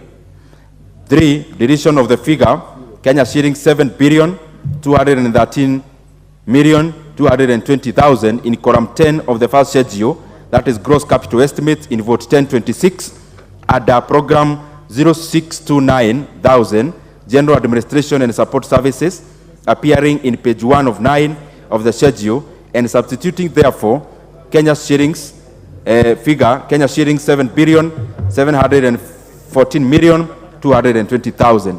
4, insertion of the figure Kenya shillings 100 million in column 6 of the second schedule, that is development reduction, in vote 1017 under program 0704,000, State House Affairs, appearing on page 1 of 26 of the schedule. 5, deletion of the figure 100 million in column 6 of the second schedule, that is development reduction, in vote 1024 under program 0626,000, population management services, appearing on page 2 of 26 of the schedule, and substituting therefore Kenya shillings 200 million. Deletion of the figure Kenya shillings 200 million in column 6 of the second schedule, development reduction, in vote 1026 under program 0629,000, general administration and support services, appearing on page 2 of 26 of the schedule. B, affecting the consequential amendments in the report, and signed by the Chairperson, Budget and Appropriations Committee. Honorable Chair, Speaker, what the Honorable Togoyo was trying to achieve is to capitalize more money into police modernization program, a program that had a deficit of 200 million, which he has been able to fund by internal realignments. Thank you very much, Honorable Speaker. And I call upon the Honorable Chairperson, Honorable Tongoyo, the security man, and national administration to second. Chair, Security.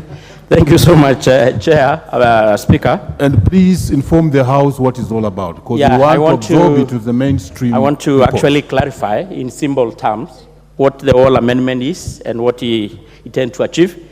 But first, I want to thank the Chair, Budget and Appropriation Committee, and of course the entire Budget Committee for seeing it fit to bring this amendment. Speaker, it's true the Chair had mentioned that we know the situation we are in as a country, especially on matter security. His Excellency the President had always been talking about bringing modernization and revolutionize our security apparatus. And we had got a facility, and in this budget, it was actually about 6.5 billion to modernize our security agencies, actually the National Police Service, to buy the AMRAPs, APCs, the gunshot helicopters, the unmanned vehicle that is actually the drones. And what we intend to achieve is to protect that fund so that it can able to help our security personnel to enhance their operation so that we can able to tackle the insecurity that we are facing as a country, Mr. Speaker. So there were a little bit, some small cuts, and that is what we wanted to cure so that the very crucial services of security don't get affected, Mr. Speaker. So with this, I second the amendment. Thank you.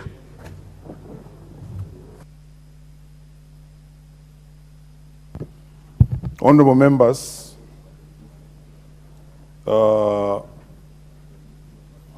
I now propose the question that the motion be debated as amended by the Chair of Budget. Will as many as of that opinion say aye? Aye. Will as many as of contrary opinion say nay? The ayes have it. And I also want to order that the amendments as prescribed on this sheet, which I'm holding and which is in circulation, be provided to all the honorable members so that as they debate this motion, they are able to actually refer to it, especially as we proceed to the Committee of Supplies. Thank you. Next to speak on this, and first here is Honorable James Nika.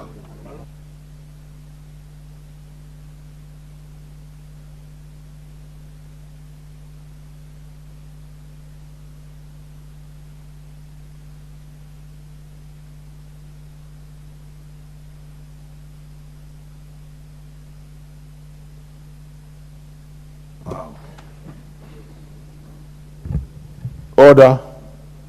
Honorable members, further guidance that we deal with the amendment first before we proceed to the entire report.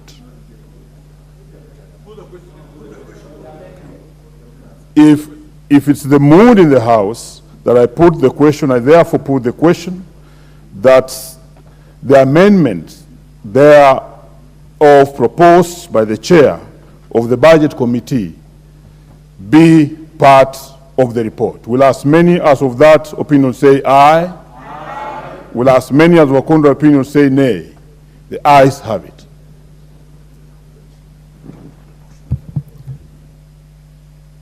To the motion as amended, first to speak on the amended motion, James Nikau. Thank you, Mr. Speaker, for giving me this opportunity to contribute to the debate on the supplementary budget. Mr. Speaker, I must applaud the Finance Committee, the Budget Committee for this, because it is important that we actually get these supplementary budgets. But the government budget that actually drives the economy. It is the biggest financial supplier to the economy. So that if we have that sorted out, we are okay. But Mr. Speaker, the main objective of any economic activity, of anything, is the welfare of the people. It does not matter how good the policies are. It does not matter how sound they are and how pleasing they sound. if the people do not feel it in their daily lives, in the food they put on the table, in what they pay for energy that they use in their homes, what they put in their cars, what they pay for public transport, what they feel in their health care, what they feel in their education, then whatever improvement is of no consequence. And I think the chair of the budget actually put it very clearly when he reduced it to the word economics of the pockets. It is at that level that we feel it. And therefore, when we do all these things, there will only be growth if people feel in their pockets that they can live. It does not matter. You must be able to wake up, get food on the table, travel on your matatu, get onto your border. That is what matters. So when the issues that we are addressing in this country is to a large extent still the cost of living, we cannot run away from it. Whatever we do, that is the thing we must address. When we talk of debt, it is not fair when you are in government to keep blaming the first government. That is why you are in government. Sort out the problems. Don't keep saying this is the person who did this. Okay, that is, we have had that from the time of campaign. Now we want solutions. If the debts, we say they are rising, the debts can only rise if you are taking debts now. You can't then blame it on the past. Of all the things I've heard, we're talking a lot, I'm not an economist, we're talking a lot of paying debts. That is fair, so that we remain credible in the world of money. But I've never heard us talk about restructuring. I don't think as a country we can insist that we'll pay all the debts even if our children are dying. That is one thing I've never heard. I know the chair of budget is somebody who is very well grounded in economics, but I've never heard us talking about restructuring. Must we pay today even when our children are dying? Can't we say that this will pay that? That I've never heard. Whether this is on purpose, I've heard it in many circles, but not when we are dealing with our issue. When we talk of increasing taxes so that we increasing rates so that we attract money from abroad, we must also realize that if the debts are increased, it has an effect on our economy. People cannot borrow here and actually get into business because of that. So there must be a very clear balance on that. The leader of majority actually made a very good statement that you reach an optimum level when you are talking about taxes or even fuel. You will get increased revenue as the taxes go up, but you reach a point that actually now the revenue is reduced. Although we are saying that we have not got the optimum level, we are getting there. But even today in the media, we have reports that are indicating that we are collecting less, particularly for the areas where we were thinking from the taxes. So that is something that this way we actually look at. These are simple, these are well-known facts. Even where we apply money, I actually am happy that we're applying money in education, in university and so on. But I just want to get one point, and Mr. Speaker, I'll ask you to allow me to do this. How, when good policies, if not properly applied, actually cause a problem? I can see somebody wants to blame others for what is happening in the university. It is very simple. This funding is actually a good principle. It is how it was applied, the mechanics of implementing it. There are three. I'm telling you, the interests here are overwhelming. You have had your bites. Honorable Julius Meli. Thank you, Mr. Speaker. Mr. Speaker, I rise to support this and commend the Chair Budget and Appropriation Committee and the whole Committee of Budget, Mr. Speaker, for documented reports on the supplementary budget. Mr. Speaker, this budget has addressed pertinent issues, and the issues that affect the people, the issues that affect the common person, the issues that at play, Mr. Speaker, as a chair of education, I just want to pinpoint them but I'll actually look at the whole spectrum of the budget, supplementary budget 1. That one, Mr. Speaker, I want to laud the government that this time the budget has not interfered a lot with the development aspect, especially in the university education. The monies that were allocated in the main budget have actually almost remained the same. Two, Mr. Speaker, the issue of JSS. The country knows that next year we are going to have grade 8. They have actually supplied 5 billion shillings for the construction of the JSS class, for the capitation. On top of that, it was the wisdom of the Education Committee, Mr. Speaker, that 3.4 billion shillings be actually taken to NGCDF so that members of this committee will actually give a shilling for a shilling, which will be actually around 6.6 billion towards the construction of 16,000 classrooms in this republic. Mr. Speaker, that is quite commendable, and I want to say that the Budget Committee has actually done it quite well. Mr. Speaker, on the issue of university funding, and I want to alert the member for SEME that the funding formula is actually for the downtrodden, the poor. In this particular case, Mr. Speaker, I want to point to the House that last week, the Committee of Education directed the Higher Education Loans Board to give the pocket money to the students first, thereafter disburse the loans, and lastly disburse the scholarship funds. This one was very important, and this has been done, Mr. Speaker.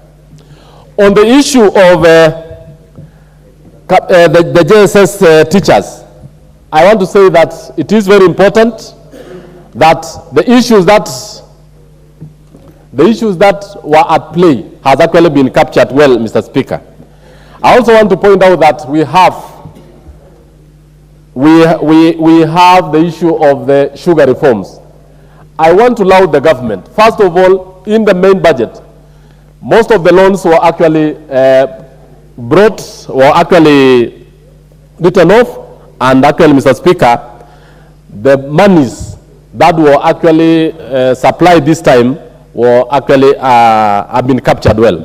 Lastly, Mr. Speaker, on the issue of budget, I want to say that this was good, and I want to thank the member for that. Asante sana, Mr. Speaker. Thank you. What's your point of order, Honorable Murungara? Thank you. Thank you very much, Mr. Speaker. Mr. Speaker, allow me to stand under Standing Order 95, and I wish to explain as follows. Mr. Speaker, sir, as soon as we finish the debate, which we are going on very well, we are moving on to the Committee on Supply. In this committee, we will move item by item as we supply money to the government. Every member will have the opportunity to actually contribute on every item you want to contribute, and therefore, we may actually be repeating ourselves. Therefore, consider that we have the entire afternoon for all these members to talk. May I move that the mover be called upon to reply. Thank you.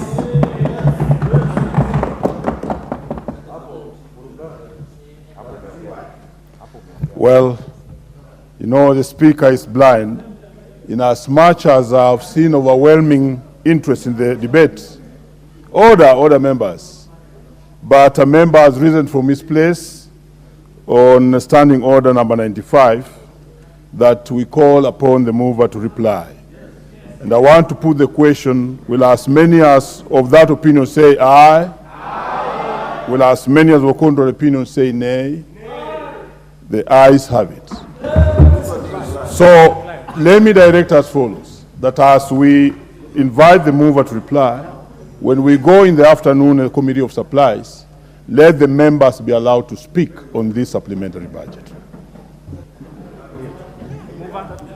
Thank you very much, Honorable Speaker, and I thank all the members who have contributed.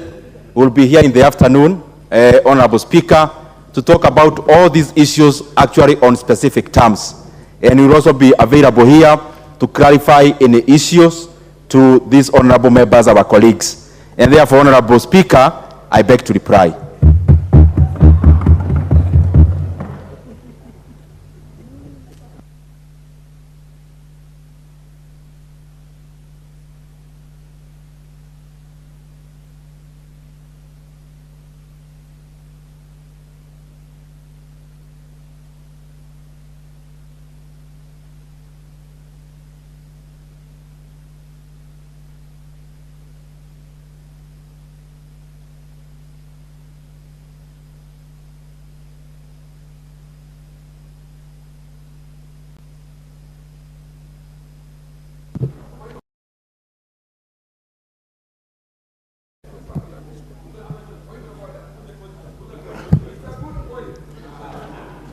Honorable members,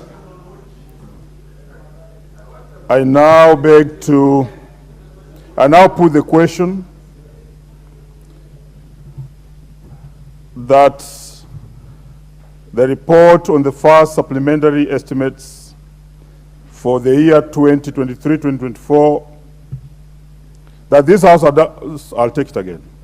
I now put the question that this House adopts the report on Budget and Appropriation Committee on the first supplementary estimate for the financial year 2023-2024 laid on the table of the House on Wednesday, 15th November 2023, and pursuant to the provisions of Article 223 of the Constitution and Standing Order 243, that one, approves an increment of a total current expenditure for the financial year 2023-2024 by Kenya shillings 90,717,383,737 in respect of the votes as contained in the first schedule.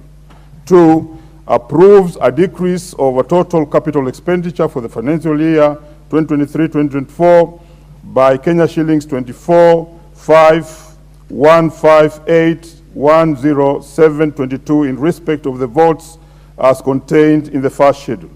Three, approves an overall increase in the total budget for the financial year 2023-2024 by Kenya shillings 66,201,573,015 in respect of the votes as contained in the first schedule. And five, approves Kenya shillings 1,736,121,765 spent under Article 223 of the Constitution in respect to votes outlined in the third schedule. And that resolves that the first schedule forms the basis of the introduction of the Supplementary Appropriation Number 3, Bill 2023. And 7, further makes a policy resolution contained in the fourth schedule to the order paper.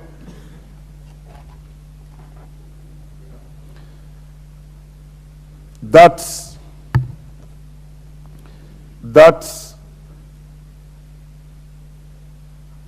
Roman 1 deletes the figure 1,409,700,000 in column 10 of the first schedule to the report gross capital estimates in vote 1017 under the program 0704,000 State House Affairs, appearing on page 1 of page 9 of the schedule and substituting thereof the figures 1,309,700,000. 2, deletion of the figures Kenya shillings 1,357,000,000 in column 10 of the first schedule gross capital estimates in vote number 1024 under program 062,6000 population management services, appearing on page 1 of 9 of the schedule and substituting thereof with the figures 1,257,000,000. 3, deletion of the figure Kenya shillings 7,213,220,000 in column 10 of the first schedule gross capital estimates in vote 1026 under the program 06,290,000 general administration and support services, appearing in page 1 of 9 of the schedule and substituting thereof with the figures 7,413,220,000. Number 4, insertion of the figures 100,000,000 in column 6 of the second schedule, development reduction in vote head 1017 under program 0704,000 State House Affairs, appearing on page 1 of 26 of the schedule. Number 5, deletion of the figures 100,000,000 in column 6 of the second schedule, development reduction, in votes 1024 under program 0620, under program 0626,000 population management services, appearing on page 2 of 26 of schedule, and substituting thereof the figures 200,000,000. Number next, deletion of the figures 200,000,000 in column 6 of the second schedule, development reduction, in votes 1026 under program 0629,000, general administration and support services, appearing on page 2 of 26 of the schedule. And B, effecting the consequential amendment in the report thereof. Will as many as of that opinion say aye? Aye. Will as many as of a contrary opinion say nay? The ayes have it. Honorable members, we may be on our feet. And the time being 1:05 p.m., this House stands adjourned until today, Thursday, 16 November 2023 at 2:30 p.m.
On the order paper, this afternoon will be a continuation of the debate of the President's address to the Parliament, the third and final day.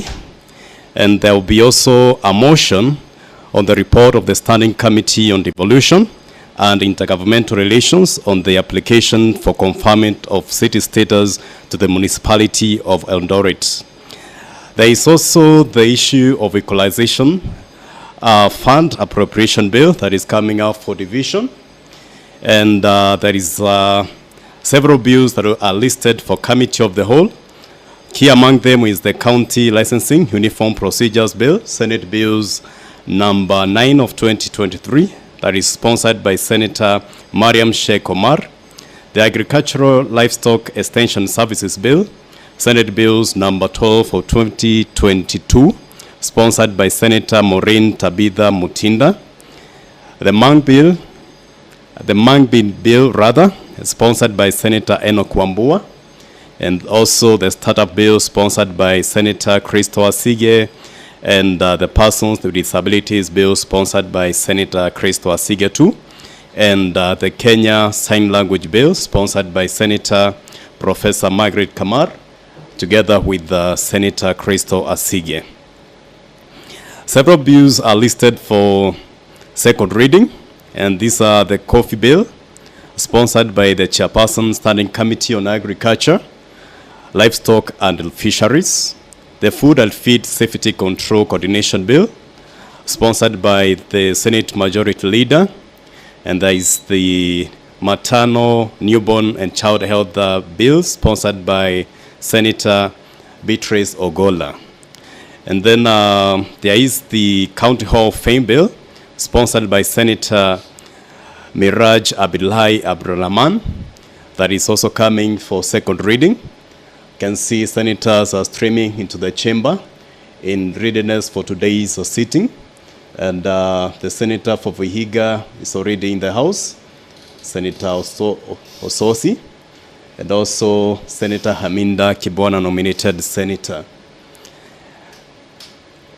On the other motions that are listed for consideration, I beg your pardon, the motion for adoption of the report of the Standing Committee on Health on the death of the late Maureen Anyango at Mama Lucy Kibaki Hospital due to alleged medical negligence, and this is a motion by the Standing Committee on Health.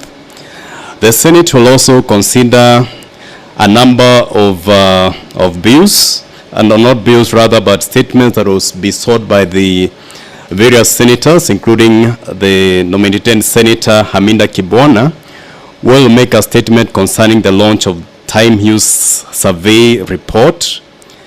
The nominated Senator Haminda Kibwana will also seek a statement from the Standing Committee on Health regarding the establishment of mental health unit desk in all institutions in Kenya. The Senator for Kisumu County, Senator Professor Tom Ojienda, will seek a statement from the Standing Committee on Agriculture, Livestock and Fisheries regarding the provision of agricultural extension services in Kisumu. And a statement also from the Standing Committee on Education concerning early childhood development education in Kisumu County.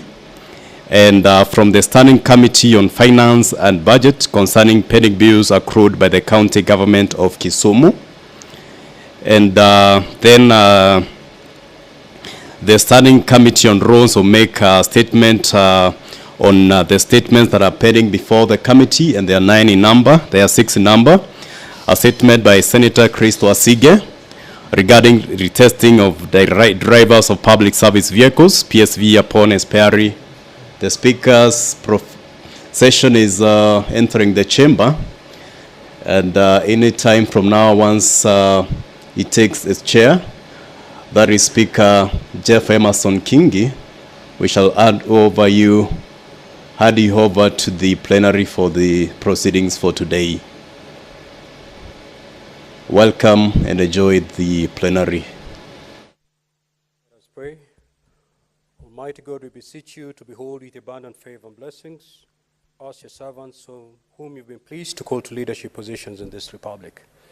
We seek guidance to treat and consider all matters that shall come under deliberation in so just and faithful a manner as to advance the peace, prosperity, and welfare of our country and of those whose interests we've committed to our charge.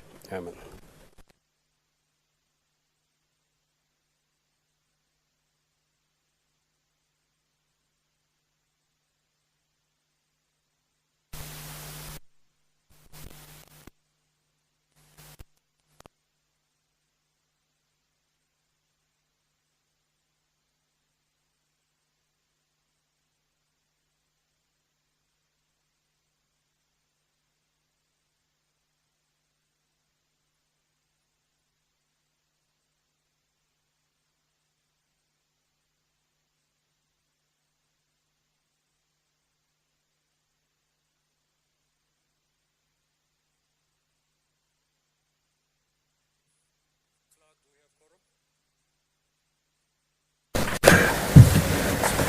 Sergeant at Arms, kindly ring the quorum bell for 10 minutes.